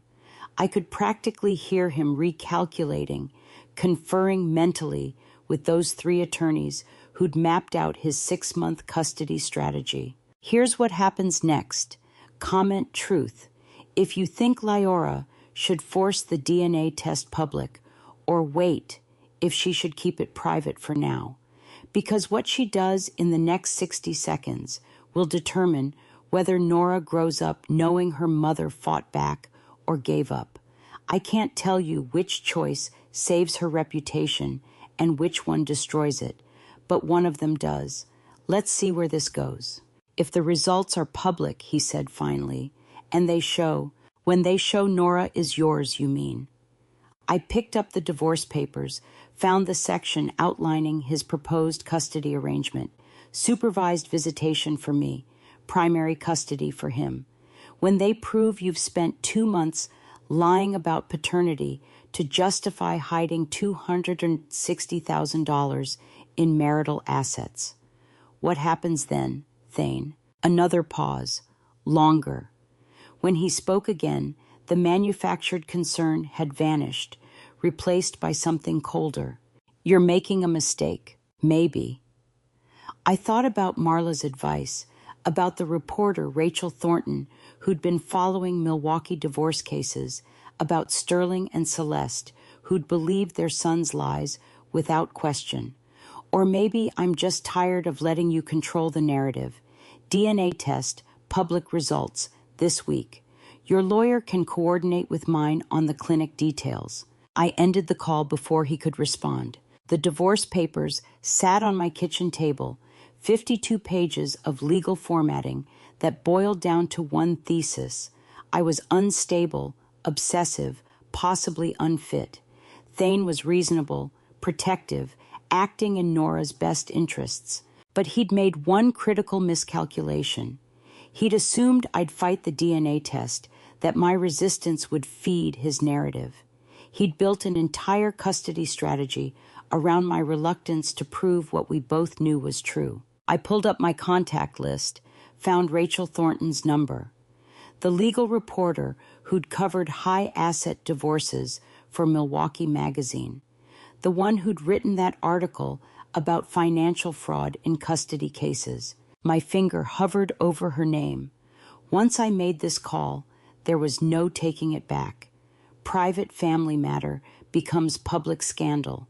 Nora's paternity confirmed or not becomes courthouse gossip, maybe headlines. But Thane had already made it public. He just thought he controlled who knew, when they knew, how they knew. Time to prove him wrong. I didn't call Rachel Thornton. Not yet.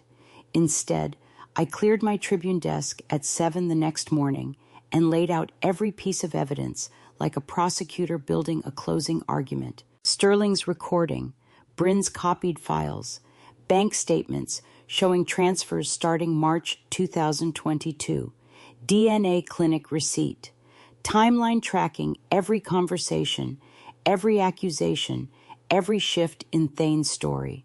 Individually, each document was damaging.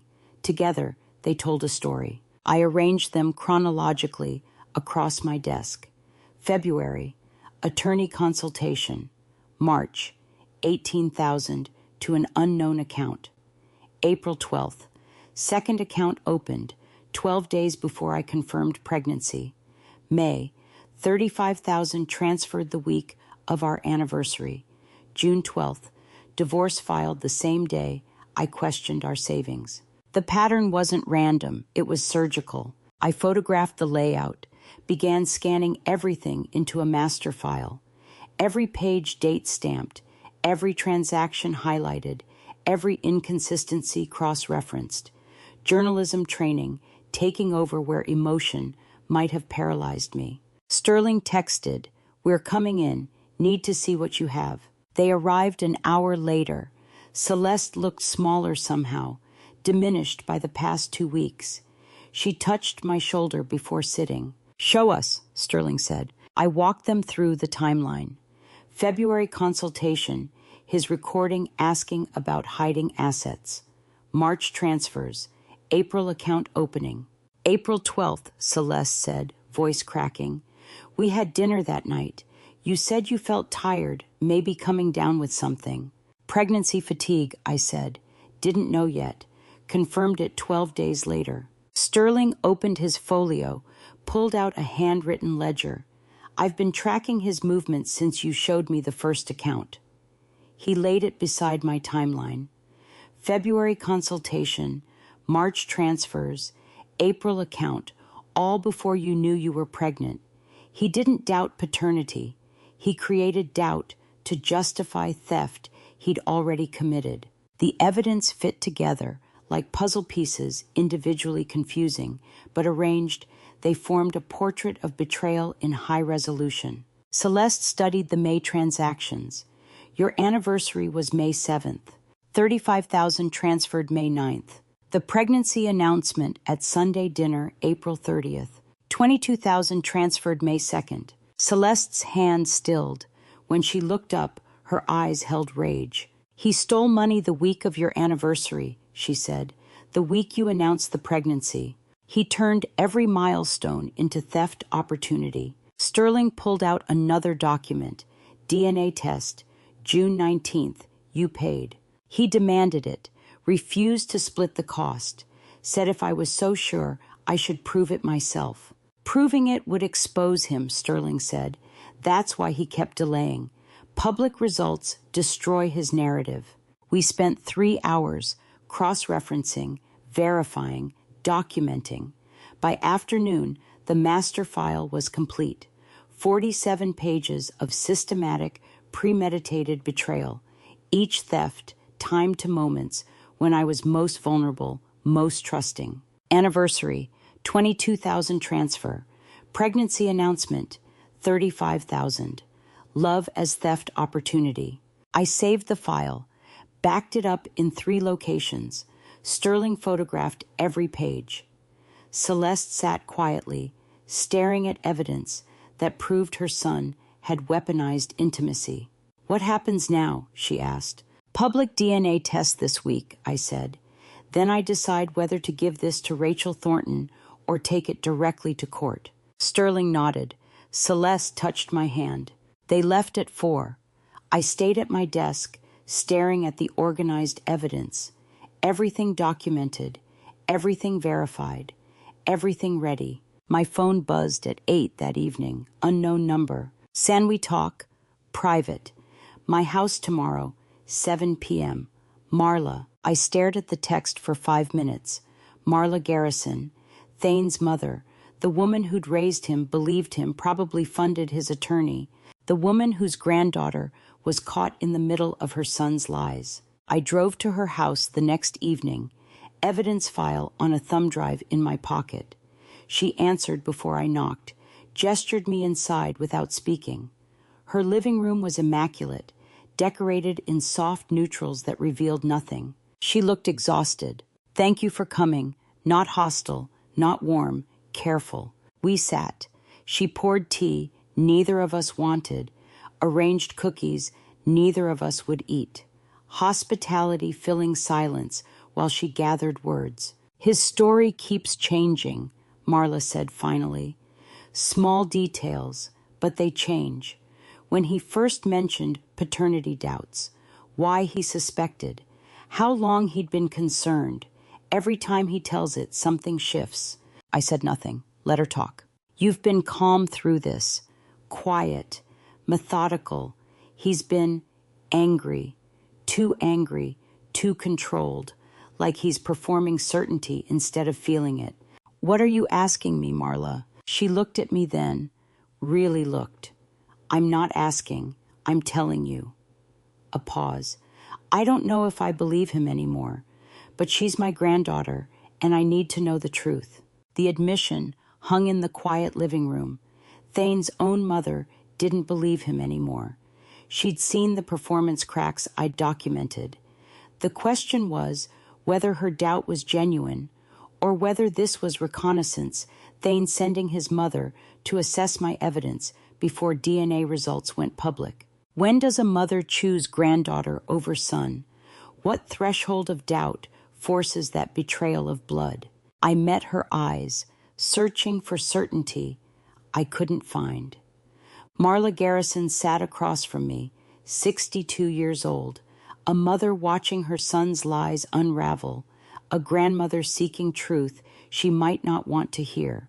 Her doubt could become testimony that destroyed Thane's narrative, or it could be strategy, maternal loyalty, disguised as wavering faith. I didn't know which. But I knew this. She'd asked the question out loud. That alone changed everything. I left Marla's house without answering her confession. 2 days later, I made the mistake that exposed everything. Thane's voice dropped to the register he used for closing business deals and ending arguments. How do you know about the February consultation? We were in our living room, his now, technically, since the divorce filing. I'd come for Nora's medical records, mentioned casually, stupidly, that his timeline didn't add up. February consultation, March transfers, April pregnancy confirmation. I'd given him the sequence, proven I knew. How do you know about the February consultation? He repeated. That's attorney-client privilege. I know a lot of things now. His expression shifted. Not anger. Calculation. The face he wore during negotiations. What exactly do you think you know? I should have deflected. Should have kept my evidence close. Instead, I met his eyes and said nothing, which told him everything. I had documentation, specifics, details only someone with access to his confidential files would possess. He set down his bourbon. Tuesday evening ritual. Those files are sealed legal documents, he said quietly. Accessing them without authorization is a crime. Using them in court would be inadmissible. I'm not an attorney. No. But whoever gave them to you violated professional ethics, maybe state law. He paused. I could have them prosecuted.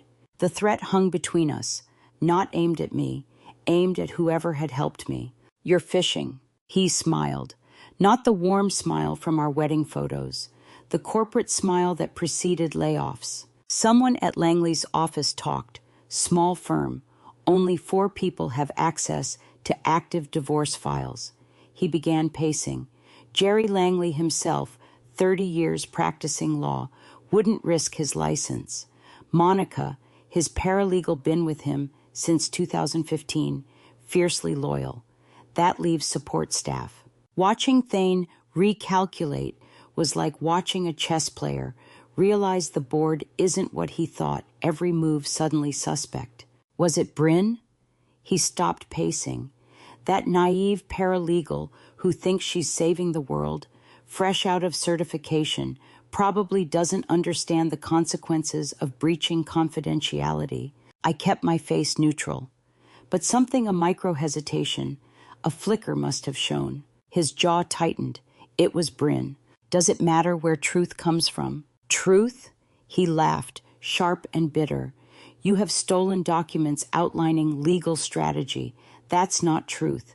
That's industrial espionage applied to family law.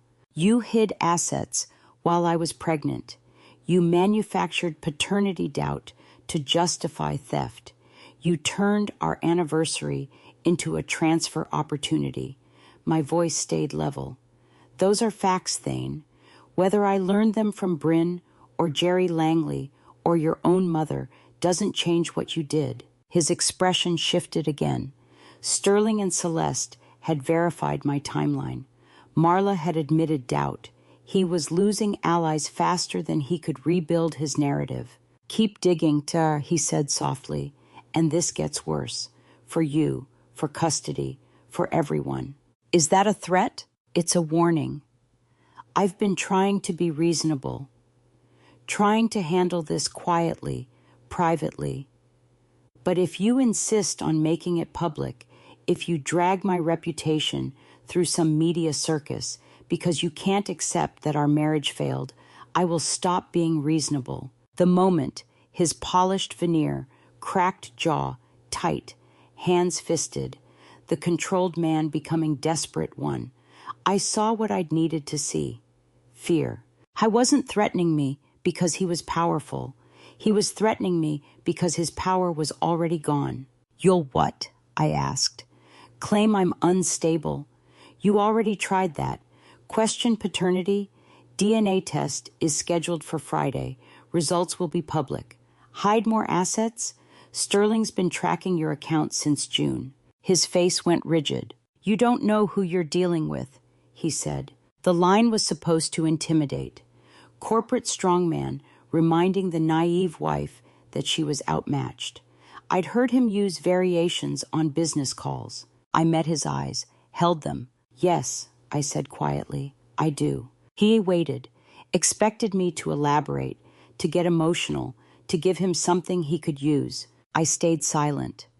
Let him wonder what I knew, what I documented, who else had copies. The silence stretched, 10 seconds, 20. Finally, he moved toward the door. This conversation is over. Not quite. I pulled my phone from my pocket, opened the master evidence file. turned the screen toward him.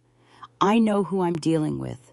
A man who consulted a divorce attorney in February while his wife was pregnant, who opened 3 separate accounts to hide marital funds, who filed for divorce in June and manufactured paternity doubt to justify theft he'd already committed. He stared at the phone, at the timeline, the bank statements, the consultation notes.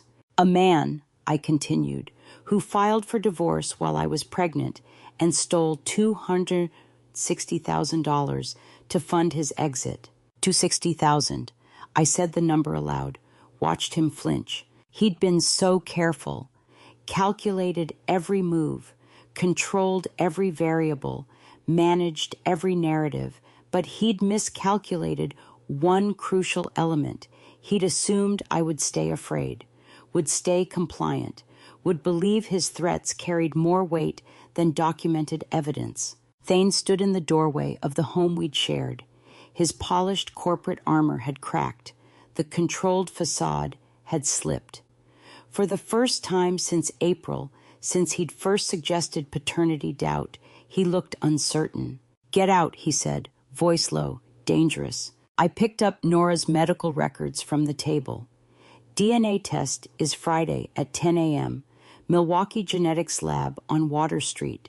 Public results, full chain of custody documentation. You wanted proof. You'll get it. I walked past him, out the door, into the cool evening air. Behind me, I heard the glass shatter, his bourbon tumbler against the wall, the sound of control finally breaking. The sound of breaking glass echoed in my mind for 2 days. Friday morning, I drove to Milwaukee Genetics Lab, carrying Nora and everything I now knew. The genetic testing clinic waiting room smelled like antiseptic and anxiety, but Thane sat reading a magazine like we were waiting for an oil change. He looked up when I entered, smiled. Not the corporate smile from Tuesday, something softer, apologetic, performance number 300. "Hey," he said, "they said it takes about 10 minutes per person." I settled Nora into my arms, sat 3 chairs away, close enough for civility, far enough to avoid contact. "You seem relaxed." He set down the magazine Field and Stream, which he'd never read in his life. "Just ready for this to be over. Clarity is good for everyone." Clarity. The man who'd spent 3 months manufacturing doubt, who'd accused me of infidelity hours after I'd given birth, who'd told his parents their granddaughter might not be theirs. He wanted clarity. I watched him, hands loose on his knees, breathing even, unhurried, no foot tapping, no jaw clenching, no nervous scanning. He scrolled his phone, checked emails, read the weather. Casual, bored even. The receptionist called his name. He stood, stretched like he'd been sitting too long. "See you in a few." What kind of father sits calm and bored while waiting to learn if his daughter is his? I held Nora closer. She was nearly 6 weeks old now, features sharpening from newborn softness into something more defined. She had his nose. Everyone said so. Marla had pointed it out at the hospital before the doubt, before the accusations. Thane returned 12 minutes later, signed the clipboard the technician handed him without reading the consent forms that would make results public record. "Your turn." The technician, a woman in her 40s with kind eyes and efficient movements, led me to a small room, explained the swab process, chain of custody protocol, timeline. "Results will be available in 3 to 5 business days," she said. "You'll both receive notification via email and certified mail." Thane stood in the doorway watching. "That's fine, no rush." No rush. A man facing uncertainty about his child, and there's no rush. The technician swabbed Nora's cheek with practiced gentleness. My daughter made a small protest sound, but didn't cry. The technician sealed the swab in a sterile tube, labeled it, had me verify the information. "All set. You should hear from us by Wednesday at the latest." We walked to the parking lot together, carrying our daughter between us in separate silences. His BMW was parked 3 spots from mine, freshly washed. "This will be good," he said, "for everyone, moving forward." Moving forward, like the past 3 months had been some minor disagreement, not systematic emotional terrorism. My phone buzzed as I buckled Nora into her car seat. Text from Bryn. I almost ignored it, didn't want visible reaction if Thane was watching. But he'd already gotten into his BMW, engine starting. I opened the message. Found copy of June results in his file. Confirms paternity 99.97%. Dated June 30, 3 days before hospital discharge. I read it twice, then a third time. June 30th. Nora was born July 3rd. We'd stayed in the hospital until July 6th due to complications with my blood pressure. Thane had received DNA confirmation before I'd even left the hospital. Another text arrived. He's had results proving paternity since before hospital discharge. The doubt was always fake. Thane's performance had layers like Russian nesting dolls, each reveal exposing another lie underneath. The February consultation, the hidden accounts, the manufactured paternity doubt, each one calculated, timed, weaponized. But this was different. I scrolled up in my memory to that hospital scene. July 5th. I was in bed, exhausted, trying to figure out breastfeeding. Nora was barely 48 hours old. Thane had brought coffee, my favorite order, had kissed my forehead, had held our daughter with what I'd believed was tenderness. Then casually, while adjusting Nora's blanket, "I've been thinking, maybe we should do a paternity test, just to be sure, for legal purposes." Just to be sure, legal purposes. He'd said it while holding scientific proof she was his. While I was trapped in a hospital bed, physically vulnerable, emotionally raw. He'd chosen that moment, selected it specifically to plant doubt he knew was false. Not impulse, not insecurity. Premeditated cruelty with confirmation already in his possession. My hands shook as I set the phone down. Nora made a soft vocalization from her car seat, adjusting position. I looked at her. 6 weeks old. Too young to understand her father had used her as a weapon. Too young to know the man who'd held her in that hospital room, who'd suggested doubt about her parentage while she slept against his chest, had been performing choreographed torture. 99% probability. Before hospital discharge. He knew. He'd always known. I picked up my phone again. Read Bryn's messages one more time, screenshotted them, backed them up in 3 locations. Then I started the car and drove home. Thane's BMW was already gone from the parking lot, probably heading to the office or wherever he occupied space when he wasn't actively destroying the woman who'd trusted him enough to build a life. The clinic receipt sat in my purse. Public DNA testing, chain of custody documentation, results arriving in 3 to 5 business days. Results that would confirm what Thane had known since June 30th, what he'd known when he performed doubt in a hospital room, what he'd known every time he'd questioned paternity to his parents, his lawyer, his friends. Every word had been theater. Every accusation had been script.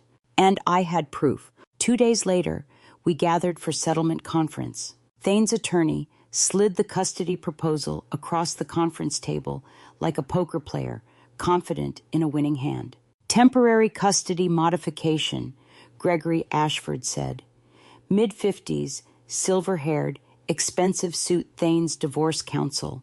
Supervised visitation for Mrs. Prescott pending DNA results. My attorney, Marcus Delgado, sat to my left. Younger than Ashford, less polished, but sharper. He scanned the proposal, jaw tightening. "There's no disputed parentage," Delgado said. "There's your client's unsubstantiated accusation." "Given unresolved paternity concerns," Ashford replied, "we're proposing temporary supervised visitation until DNA confirmation." My client has documented concerning behavioral patterns, obsessive investigation, emotional volatility, attempts to access confidential legal files. This proposal is extreme, given no substantiated claims, Delgado said. Thane spoke. I just want what's best for the baby, whoever's baby she is. Whoever's baby she is. The line he'd performed since April, now deployed as legal strategy. Ashford built his custody case like a house of cards, impressive architecture, no foundation, waiting for one breath to collapse it. We're not accusing anyone, Ashford continued. We're advocating for the child's welfare. Mrs. Prescott obtained confidential documents from my colleague's office documents, detailing Mr. Prescott's legal strategy, financial disclosures. That raises serious ethical concerns. Any documents Mrs. Prescott possesses were obtained legally by third parties who witnessed potential fraud, Delgado said. Wisconsin is one-party consent for recordings. She has every right to present evidence of misconduct. Alleged misconduct, Ashford said, based on alleged recordings that may not exist. They exist, I said quietly. Thane looked at me, trying to assess what I had, how much damage I could do. That doesn't address immediate custody concerns, Ashford said.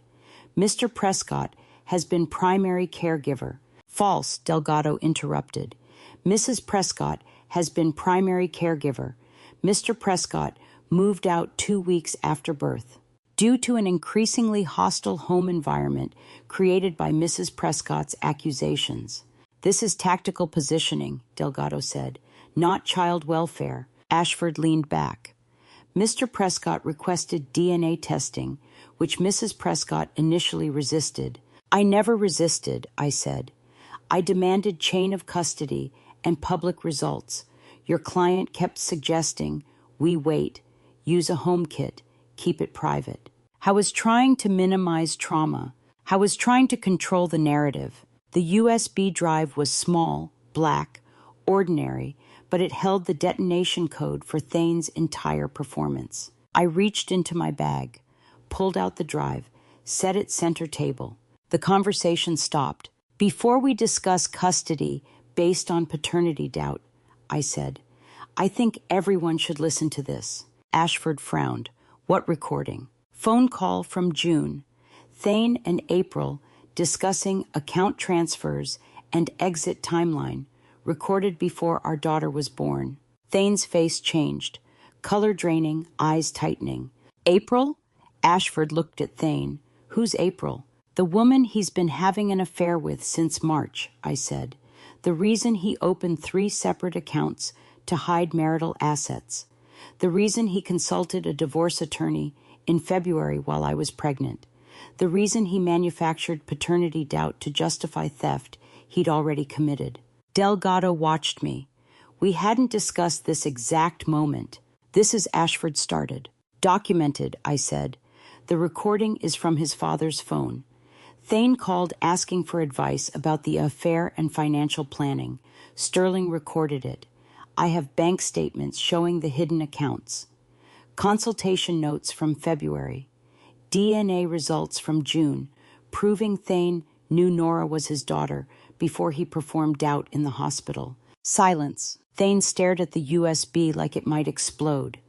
Ashford looked between us, recalculating. So, before we discuss supervised visitation based on manufactured paternity doubt, I continued, maybe we should discuss fraud, perjury, and calculated emotional abuse documented in your client's own voice. Thane's face, from confident to drained in 3 seconds flat.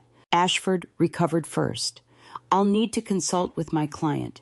Before you listen to evidence, your custody proposal is built on lies. I pushed the USB toward him. It's all here. The affair, the transfers, the timeline, the premeditation. Delgado picked up the drive. Shall we play it? The USB sat between us. Small, black, final, inside.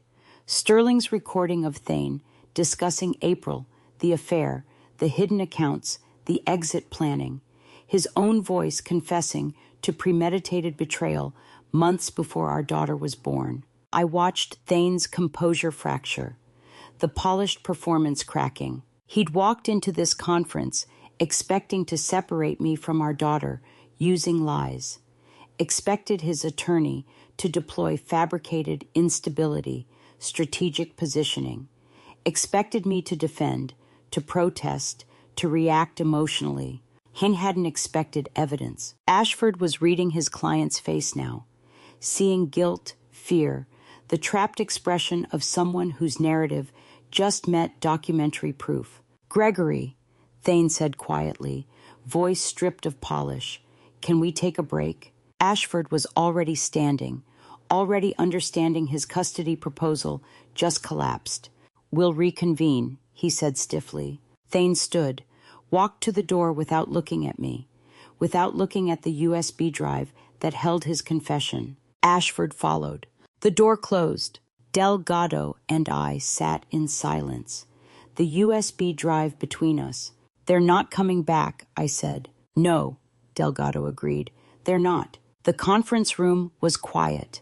Outside, muffled voices, Thane and Ashford conferring. Damage control, strategy recalculation. The USB drive sat on polished wood, waiting. Inside it, the end of Thane's performance, the proof of his betrayal, the documentation of his cruelty, all in his own voice, all ready to play. They returned 15 minutes later, Thane's face unreadable, Ashford cautious. Delgado inserted the USB drive, and Thane's voice filled the conference room, casual, confident, discussing his exit strategy like a business merger.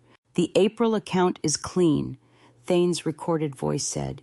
"She won't find it until I'm ready." A woman's voice responded, younger. "And the other accounts?" "Spread across 3 banks. I've been moving money since March. By the time she figures it out, the divorce will be filed and I'll have documentation showing separate assets." I watched Thane's face, watched the mask crack. "When are you filing?" April asked. "Once the baby's born, I give it 2 months before I file. Maximum." "But what if the baby is mine?" Thane's laugh came through the speakers. Cold. "Probably is, but that's not the point." "I don't understand." "The point is creating leverage. If she fights the divorce, if she goes after the money, I have the paternity question as insurance." Ashford shifted. Delgado held up one hand. "And if she asks about paternity?" April said. "That's the insurance policy," Thane replied. "I plant doubt, suggest testing, make her prove what we both know is true. Keeps her defensive instead of questioning where the money went. Classic misdirection." Thane's voice, the architect of his own destruction, building evidence against himself, one confident word at a time. "That seems cruel," April said. "It's strategic. This is just business that happens to involve a marriage." The timestamp, late May, 6 weeks before Nora was born, before the hospital where he'd performed doubt while holding our daughter. Planned, scripted, rehearsed. "Stop the recording," Thane said, voice tight. "That's edited, out of context." "Timestamp and metadata are intact," Delgado said. "It's admissible." Ashford stared at his client. "You told me the paternity doubt was genuine." "I did have concerns," Thane said. "No conviction." "Your own voice called it an insurance policy," Delgado said. "What context makes insurance policy mean genuine doubt?" I asked. Thane looked at me, saw the moment he'd lost everything. "The recording continues for 12 more minutes," Delgado said. "Discusses account numbers, transfer dates, February divorce consultation." That's the insurance policy. His own words, his own strategy, his own trap. "I need to consult with my client," Ashford said. Delgado's phone rang. "Milwaukee Genetics Lab." He looked at me. "Speaker?" I nodded. He answered. "Mr. Delgado, this is Dr. Helen Morse from Milwaukee Genetics Lab. I have the paternity test results for Prescott Mercer case number 2847. Go ahead, Dr. Morse. DNA analysis complete. Sample comparison between Thane Mercer Prescott and infant subject Nora Prescott shows genetic match across all markers tested. Probability of paternity 99.99%. The number hung in the air, scientific, irrefutable. Delgado looked at Ashford. So, the paternity doubt that formed the basis of your custody proposal is scientifically disproven. He already knew, I said. He had results before the hospital. This was always theater. Thank you, Dr. Morse. Send the full report. He ended the call. Silence. The recording paused. Thane's voice frozen mid-confession. 99.99%, the number that ended every lie he'd told for 8 months. Ashford stood. I'm withdrawing from this case effective immediately. You'll need new representation. Gregory, you lied to me about fundamental facts. The paternity doubt, the affair, the financial situation. I can't represent a client who's committed fraud while using my legal advice. He picked up his briefcase. Mrs. Prescott, I apologize for the custody proposal. I was working with false information. He left. Thane sat alone. Attorney gone. Recording playing. DNA destroyed. Delgado looked at me. What do you want? I thought about Nora. The hospital room. 3 months of staged uncertainty. Hidden accounts. Exit planning. A strategy built on my pain. Everything, I said. Full custody. Every dollar he hid. Public accounting of the fraud. I want everything he tried to take, and I want everyone to know what he did. Thane spoke. You're destroying me. No, I said quietly. You're destroying yourself. I'm just making sure everyone can see it. Delgado picked up the USB drive. I'll file for emergency custody modification tomorrow. Full asset disclosure. And copies of this recording go to the State Bar Ethics Committee regarding fraud during divorce proceedings.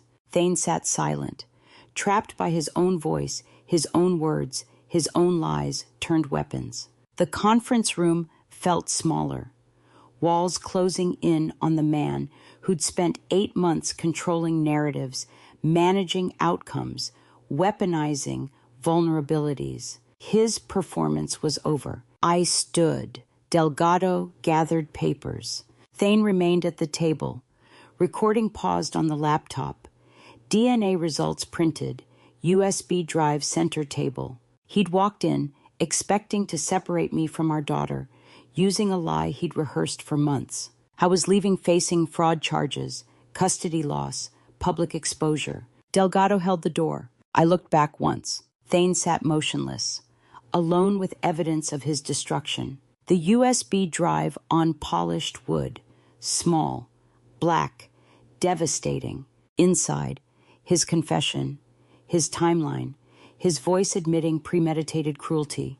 Beside it, DNA results confirming 99.99% paternity. He'd built his custody case on lies. I had destroyed it with his words and science. The door closed. Late afternoon sun cut through windows. Thane's 8-month performance had ended in one afternoon. His lies collapsed under his voice and DNA proof. His attorney abandoned him. His control evaporated. I had evidence of everything. Delgado walked beside me. This will be public record by week's end. Public record. Every lie, every theft, every staged accusation. Documented, verified, undeniable. File everything, I said. Behind us, the conference room door remained closed. Thane still inside, surrounded by evidence, abandoned by counsel, trapped by his documented cruelty. His performance had ended. Mine was just beginning.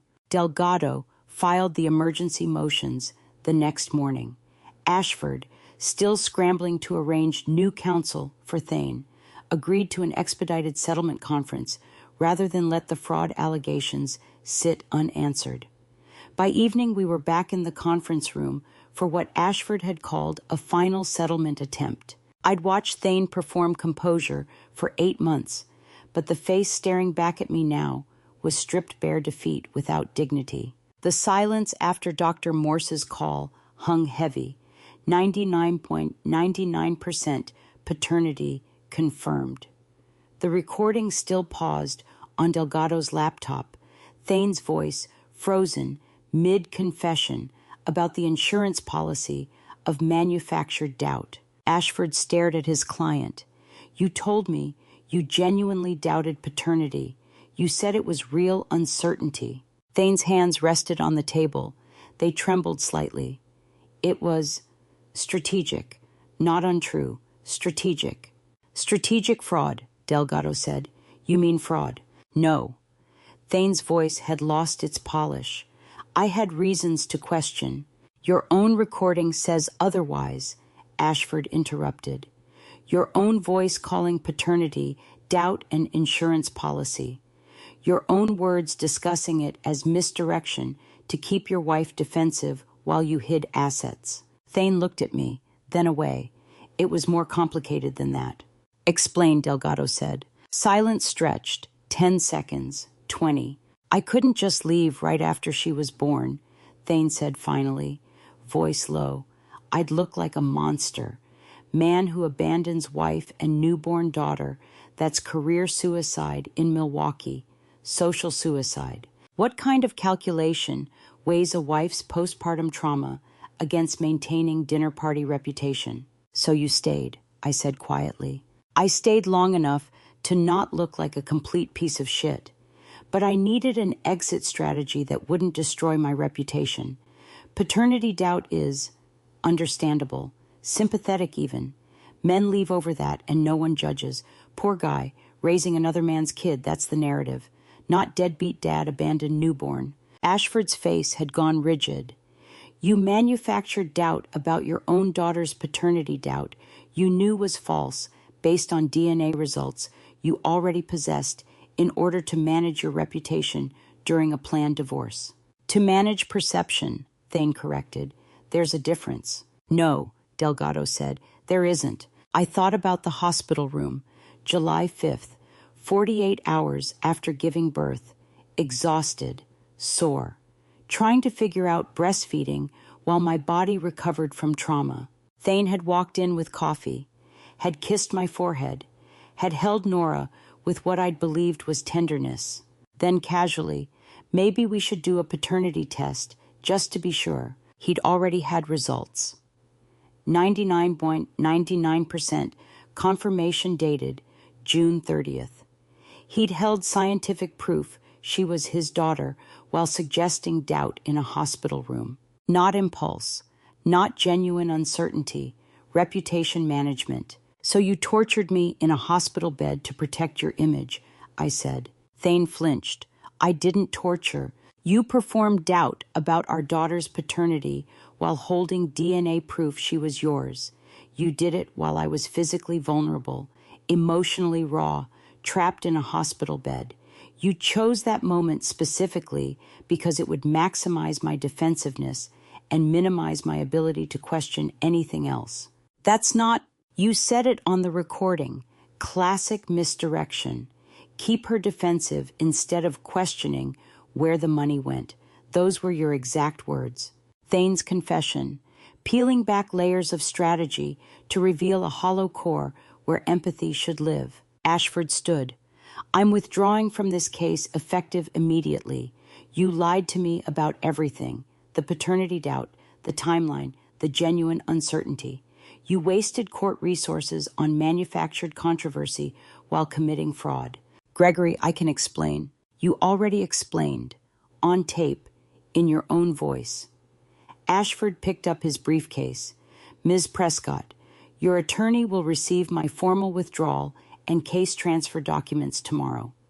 I apologize for the custody proposal I presented based on fraudulent information provided by my now former client. He walked to the door, paused. For what it's worth, Mr. Prescott, you were right about one thing. Leaving your wife and newborn daughter would have made you look like a monster. But manufacturing fake paternity doubt as cover, that makes you something worse. I left. Delgado gathered papers. We'll be filing for full custody, asset recovery, and fraud damages. Given your confession, recorded both in June and just now in this room, I expect minimal resistance from whatever attorney you retain next." He looked at me. "Do you need a moment, or shall we go?" I looked at Thane, at the man I'd married 7 years ago, the man who'd held me when my father died, the man who'd proposed on a beach in California, the man who'd cried when I told him I was pregnant. All of it performance, all of it strategy, all of it calculated to serve whatever narrative he needed at the time. "I'm ready," I said. Delgado nodded, walked to the door. I stood, gathered my bag. Thane spoke. "I never meant to hurt you." I stopped, turned. "You recorded a conversation about using our daughter's paternity as an insurance policy. You hid $250,000 while I was pregnant. You manufactured doubt in a hospital room while holding proof. You built an 8-month campaign of psychological warfare designed to keep me defensive, questioning myself, too destabilized to see what you were really doing." I met his eyes. "You meant every bit of it. You just didn't mean to get caught." I walked to the door. Delgado held it. One last glance back. Thane sat alone at the conference table. The USB drive still there. The DNA results still printed. The recording still paused. Empty chairs. Abandoned documents. Just us, now the wreckage he made. 8 months ago, he had held all the power. He'd controlled the narrative, managed the timeline, weaponized every vulnerability. He'd been the architect of my doubt, the author of my pain. Now he sat alone in an empty conference room. Attorney gone, wife leaving, daughter's paternity confirmed, assets documented, fraud exposed, reputation destroyed, all by his own voice, his own words, his own carefully documented cruelty. The door closed behind us. I walked out of that conference room on a Tuesday. By Thursday, my doorbell rang. Marla arrived at my door 2 days after the conference room collapse, holding a stuffed elephant and wearing the expression of a woman who'd made an irrevocable choice. I opened the door, stood there holding Nora, who'd just woken from her nap. "I want to see my granddaughter," Marla said, not asking, stating, "regardless of my son's choices or consequences." I stepped aside, let her in. We sat in my living room, Nora on a playmat between us. Marla set the stuffed elephant down carefully. "What he did to you, there's no excuse," she said. "I won't make one." I'd expected justification. Defense. The maternal instinct to protect her child, even when that child had committed calculated cruelty. Instead, she looked at Nora. "She's 8 weeks old. She'll grow up with whatever relationship we give her. I don't want her to know me as the grandmother who chose lies over truth." "You believed him at first," I said. "I did. He's my son. I wanted to believe the best." She paused. "But the recording hearing him call paternity doubt, an insurance policy that broke something. You can't unhear your child planning cruelty like a business strategy." Marla's hands rested on her knees, steady, resolved. "She needs her grandmother," I said. "I won't keep her from you." Marla looked at me. "Thank you." She stayed for an hour, held Nora, didn't mention Thane again, except to say she'd retained a different attorney to ensure her access wouldn't be weaponized in custody proceedings. When she left, the stuffed elephant remained, a grandmother's choice made tangible. Over the following week, normalcy arrived in small pieces. Morning coffee without strategy, bedtime stories without counting exits. Sterling came by with evidence files. "Asset recovery hearing is scheduled for September," he said. "Langley says it's open and shut." Celeste organized Nora's nursery Wednesday. Real organization, not frantic nesting. She folded tiny clothes and asked, "When's the last time you slept through the night without checking evidence?" 4 days ago. "Good," she said. "That's good." The Tribune welcomed me back with flexible deadlines. I wrote about a community garden, a retired teacher tutoring kids, simple stories about ordinary good things. It felt like breathing after months underwater. Friday, Nora's 2-month checkup. Normal weight, normal development. The doctor asked about postpartum support. I told her about my parents, stable routine, therapy starting next week. Saturday morning, I woke at 7:30. Nora had slept through the night. I'd slept through the night. No dreams about conference rooms or recordings. Just sleep. I'm not waiting for the next crisis anymore, I told Sterling over coffee. This is just life. He nodded, understood. The hypervigilance releasing, the constant documentation ending. The first night I didn't wake up, checking evidence files.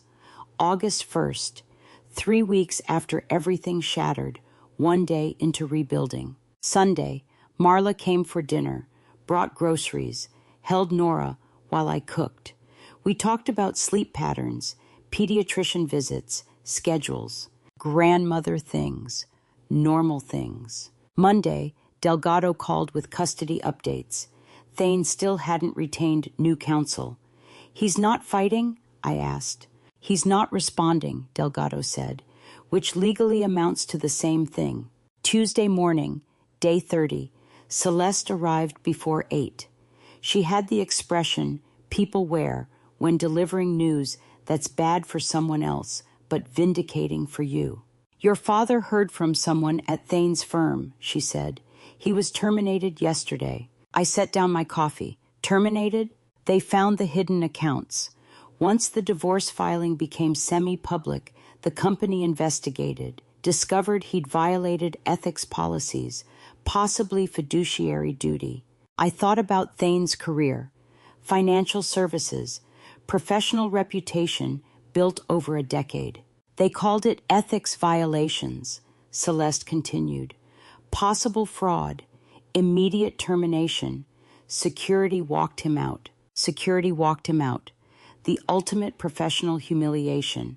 Everything he built to escape, it's burning down anyway, I said. Celeste sat across from me. He thought hiding money would fund his exit. Instead, it destroyed his career. He thought manufacturing paternity doubt would protect his reputation. Instead, it exposed him as cruel. What's left when the careful architecture of deception collapses job, reputation, family, lawyer, narrative? I picked up my phone, searched Thane's company name. Nothing yet, but it would come. Employment termination for ethics violations at a financial services firm that would leak. Milwaukee's business community was small. By week's end, everyone would know. The hidden accounts built to fund freedom had funded professional destruction instead. The paternity doubt manufactured to avoid stigma had created worse stigma. The careful exit strategy had imploded into public scandal.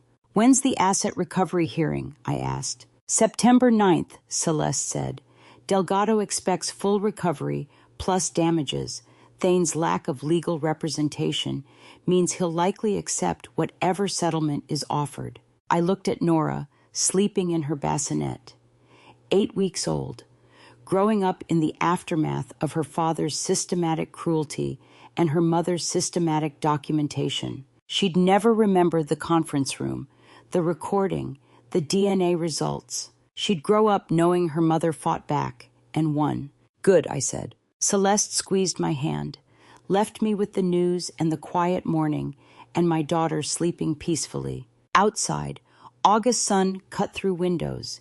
Inside, normalcy continued accumulating. And somewhere across Milwaukee, Thane dealt with consequences that were only beginning. Thane's professional collapse continued spiraling through August. By mid-month, I'd stopped tracking his consequences and started reclaiming my own work. The Tribune newsroom smelled the same coffee, printer toner, ambition, but I walked through it differently, carrying investigative instincts sharpened by survival. 3 weeks after the conference room confrontation, I returned to my desk. Colleagues welcomed me back with careful respect. aware my divorce had become semi-public through legal filings. "Welcome back," my editor said. Mid-40s, sharp eyes, 20 years in Milwaukee journalism. No pressure, start with something straightforward. Find your rhythm again. And handed me a file. City Council Budget Review. Routine coverage. "Good to see you," a colleague said. "We saved your preferred desk. The one by the window. Northwest corner. Natural light." "Thanks," I said. I settled in. Opened my laptop. "I'm ready," I told my editor when he checked on me. "Actually ready, not performing ready." I nodded, understood the difference. I spent the afternoon reviewing city council meeting transcripts, August budget discussions, revenue projections, department allocations. But something caught my attention. Council member Harrison's explanation for Parks Department overages shifted between meetings. July transcript: equipment maintenance costs exceeded projections due to unexpected repairs. August transcript: vendor pricing changed mid-contract, forcing budget reallocation. Same expense, different explanations. 3 months ago, I might have missed it, chalked it up to bureaucratic confusion. Now I saw it immediately. The verbal deflection, the timeline inconsistency, the manufactured explanation that sounded plausible but contradicted earlier narrative. Survival had been my graduate degree in deception detection, brutal curriculum, permanent certification. I pulled up June transcripts. Harrison had been specific then. Routine maintenance, already budgeted, no overages anticipated. 3 versions, 3 months, 3 different explanations for funds that had disappeared. I cross-referenced budget line items, traced allocations, built a timeline. The methodology felt familiar, automatic, the same systematic approach I'd used to map Thane's hidden accounts, track his timeline, document his lies. Timeline first. When did the story change, and what prompted the shift? I marked the dates. June, routine maintenance, no issues. July, unexpected repairs, overages. August, vendor pricing, reallocation. Pattern emerging. Each shift followed council votes on contractor selections. Who benefits from this narrative? Who gets hurt? I pulled contractor records, cross-referenced award dates with Harrison's shifts, found the connection. His brother-in-law's landscaping company had won 3 consecutive parks contracts, all at prices higher than competing bids. There it was, the shape of fraud underneath bureaucratic language. 8 months. Cataloging. Thane's deceptions had taught me to see through manufactured narratives, to recognize strategic omissions, to spot the moment someone's story changed and ask why. Personal trauma had transformed my investigative instincts, made them sharper, more precise. How many women learn investigative methodology by dismantling their husband's fraud, then use those skills to serve truth professionally? I opened a new file, titled it, Council Budget Discrepancies, Harrison Parks Contracts. Began typing methodology notes, timeline construction, document verification, pattern recognition, source cultivation, cross-reference all public statements against budget documents, track narrative shifts, identify beneficiaries. The same systematic approach I'd used to expose Thane, the same careful documentation, the same refusal to accept convenient lies. But this time, I wasn't fighting for survival. I was doing the work I'd been called to seeing through manufactured narratives to find truth worth protecting. My editor stopped by at 5. "How's it going?" "City council coverage might be more interesting than you thought," I said. "How interesting?" "Potential fraud interesting. There's a pattern in Harrison's budget explanations, timeline inconsistencies, contractor connections." He pulled up a chair. "Show me." I walked him through the transcripts, the shifting explanations, the brother-in-law's company, the contract awards. Hugh listened, nodded. This is solid preliminary work. Keep digging. Document everything. Evidence first, always, I said. He stood. You've changed. Harpier. Survival does that. He left me to my investigation. I stayed until 7. Built timeline. Verified documents. Identified 3 more narrative shifts across 6 months of transcripts. Each shift aligned with a contract award. Each contract went to the brother-in-law's company. Each award exceeded competing bids by 12 to 18%. Systematic, calculated, hidden beneath bureaucratic language and procedural complexity. Just like Thane's fraud had been hidden beneath staged uncertainty and strategic narratives. But I'd learned to see through strategic narratives, to map timelines, to document patterns, to trust evidence over explanations. I saved the file, backed it up in 3 locations. Old habit, good habit. Opening that investigation file felt like reclaiming identity, not despite what happened, but informed by it. The pain Thane had inflicted hadn't just wounded me, it had taught me. Sharpened instincts I'd already possessed, transformed personal trauma into professional asset. I wasn't the same reporter who'd left this desk 3 months ago, pregnant and oblivious to systematic betrayal. I was better, harder, more precise, less willing to accept surface narratives, more committed to documented truth. The methodology was identical: timeline construction, pattern recognition, evidence verification. But the purpose had shifted. I wasn't fighting for survival anymore. I was doing justice work, exposing fraud that hurt public trust, using skills learned in darkness to serve light. I closed my laptop, gathered my things, walked out, carrying the weight of 2 investigations, one exposing my husband's cruelty, one exposing public corruption. Different targets.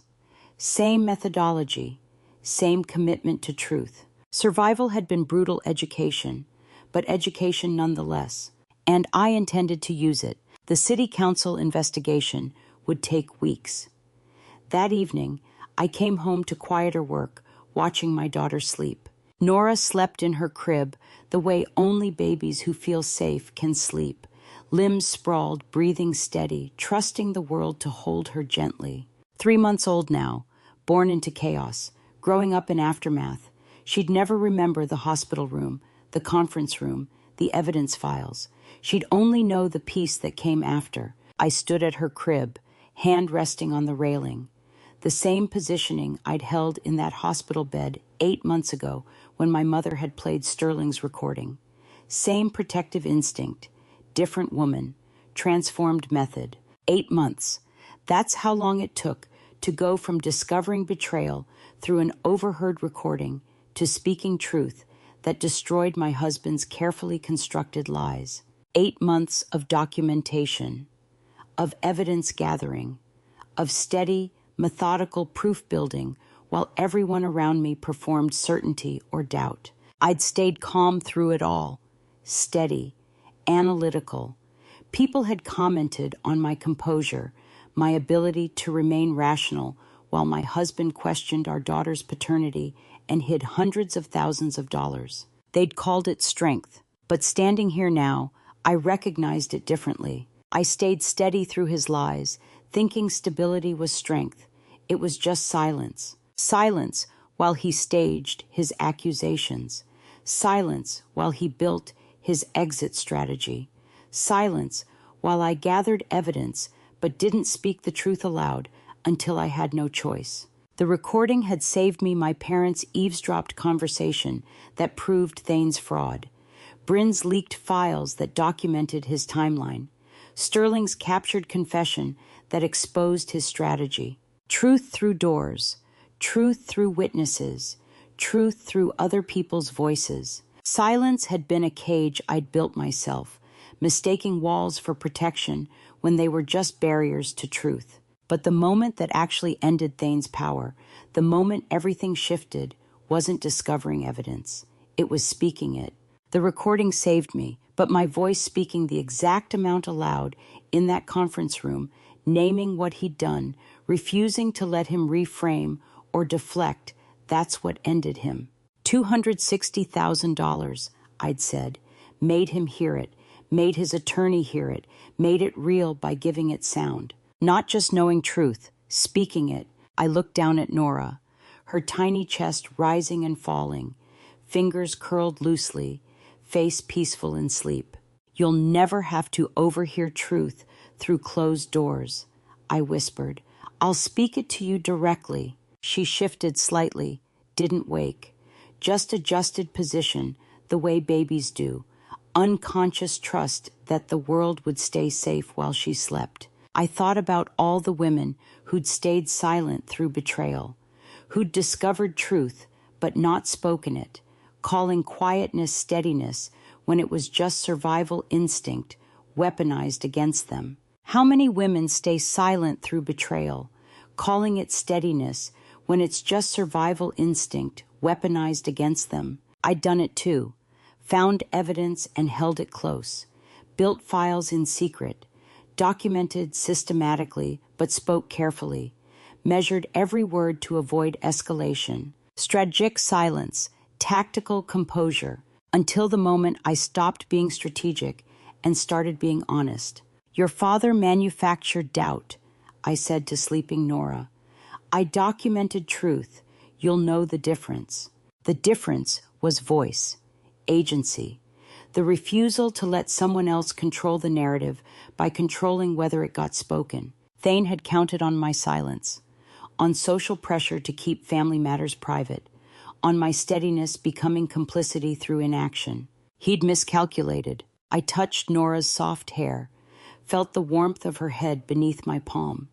Life I'd protected by refusing to stay silent when silence would have been easier. 8 months ago, I'd lain in a hospital bed, recovering from giving birth, while my mother played a recording that exposed my husband's affair. I'd been passive recipient of truth, grateful witness to evidence I hadn't gathered. Today, I stood in my daughter's nursery, having spoken truth that destroyed strategic lies, having named fraud aloud, having refused performance of stability that would have cost me everything. The transformation wasn't discovering betrayal. It was finding my voice to name it, not just seeing through manufactured narratives, speaking through them, not just documenting fraud, testifying to it, not just surviving cruelty, refusing to let it hide in silence. I thought about the city council investigation, about Harrison's shifting explanations, about the fraud hiding in bureaucratic language. I'd used the same methodology Thane had taught me through his deception, the same pattern recognition, the same systematic documentation. But I'd add what I'd learned that he'd never understood. Documentation only matters when you speak it. Evidence only has power when you give it voice. Truth only protects when you refuse to let it stay silent. Nora's peaceful breathing filled the nursery. The sound of a daughter who'd never have to choose between voice and safety, who'd grow up knowing her mother spoke truth, even when silence would have been easier, who'd learn that protection comes not from quietness, but from refusing to let lies speak louder than documented facts. I stood at her crib, watching her sleep, echoing that hospital bed positioning, but transformed. Then, discovering truth through my parents' recording, overheard evidence that saved me, passive recipient of someone else's voice. Now, promising my daughter would never have to eavesdrop, would hear honesty spoken directly, would know that protection comes from voice, not silence. 8 months. That's what it took to learn the lesson. Stability isn't strength when it's just silence. Composure isn't protection when it's just performance. Truth doesn't save you unless you speak it. I leaned down, kissed Nora's forehead, felt her warm skin, smelled her baby soap sweetness, listened to her trust-filled breathing. I'll teach you, I whispered. Some truths you overhear, some you speak yourself. And the ones you speak, those are the ones that set you free. Don't make my mistake. I stayed quiet for too long, thinking steadiness meant strength. I discovered his betrayal through my father's recording, but I let months pass, documenting in secret. If I could go back, I'd speak the moment I knew. Every day of silence gave him more time to build lies. This revenge story taught me that delayed truth is still a form of complicity. The lesson from this revenge story isn't about getting even, it's about getting your voice back. I spent 8 months gathering evidence, but the real power came when I finally spoke the number aloud, $260,000. That's when everything shifted. I believe God put me through this to learn that truth only protects when you refuse to let it stay silent. Your documentation matters, but your willingness to speak it matters more. Don't wait for perfect timing. Don't wait for permission. When you know the truth, speak it. If this revenge story resonated with you, I'd love to hear your thoughts in the comments below. Have you ever had to choose between silence and truth? What would you have done differently? Please share this with someone who needs to hear it, and consider subscribing for more real stories about finding strength in impossible situations. Your voice matters here. Thank you for staying until the very end.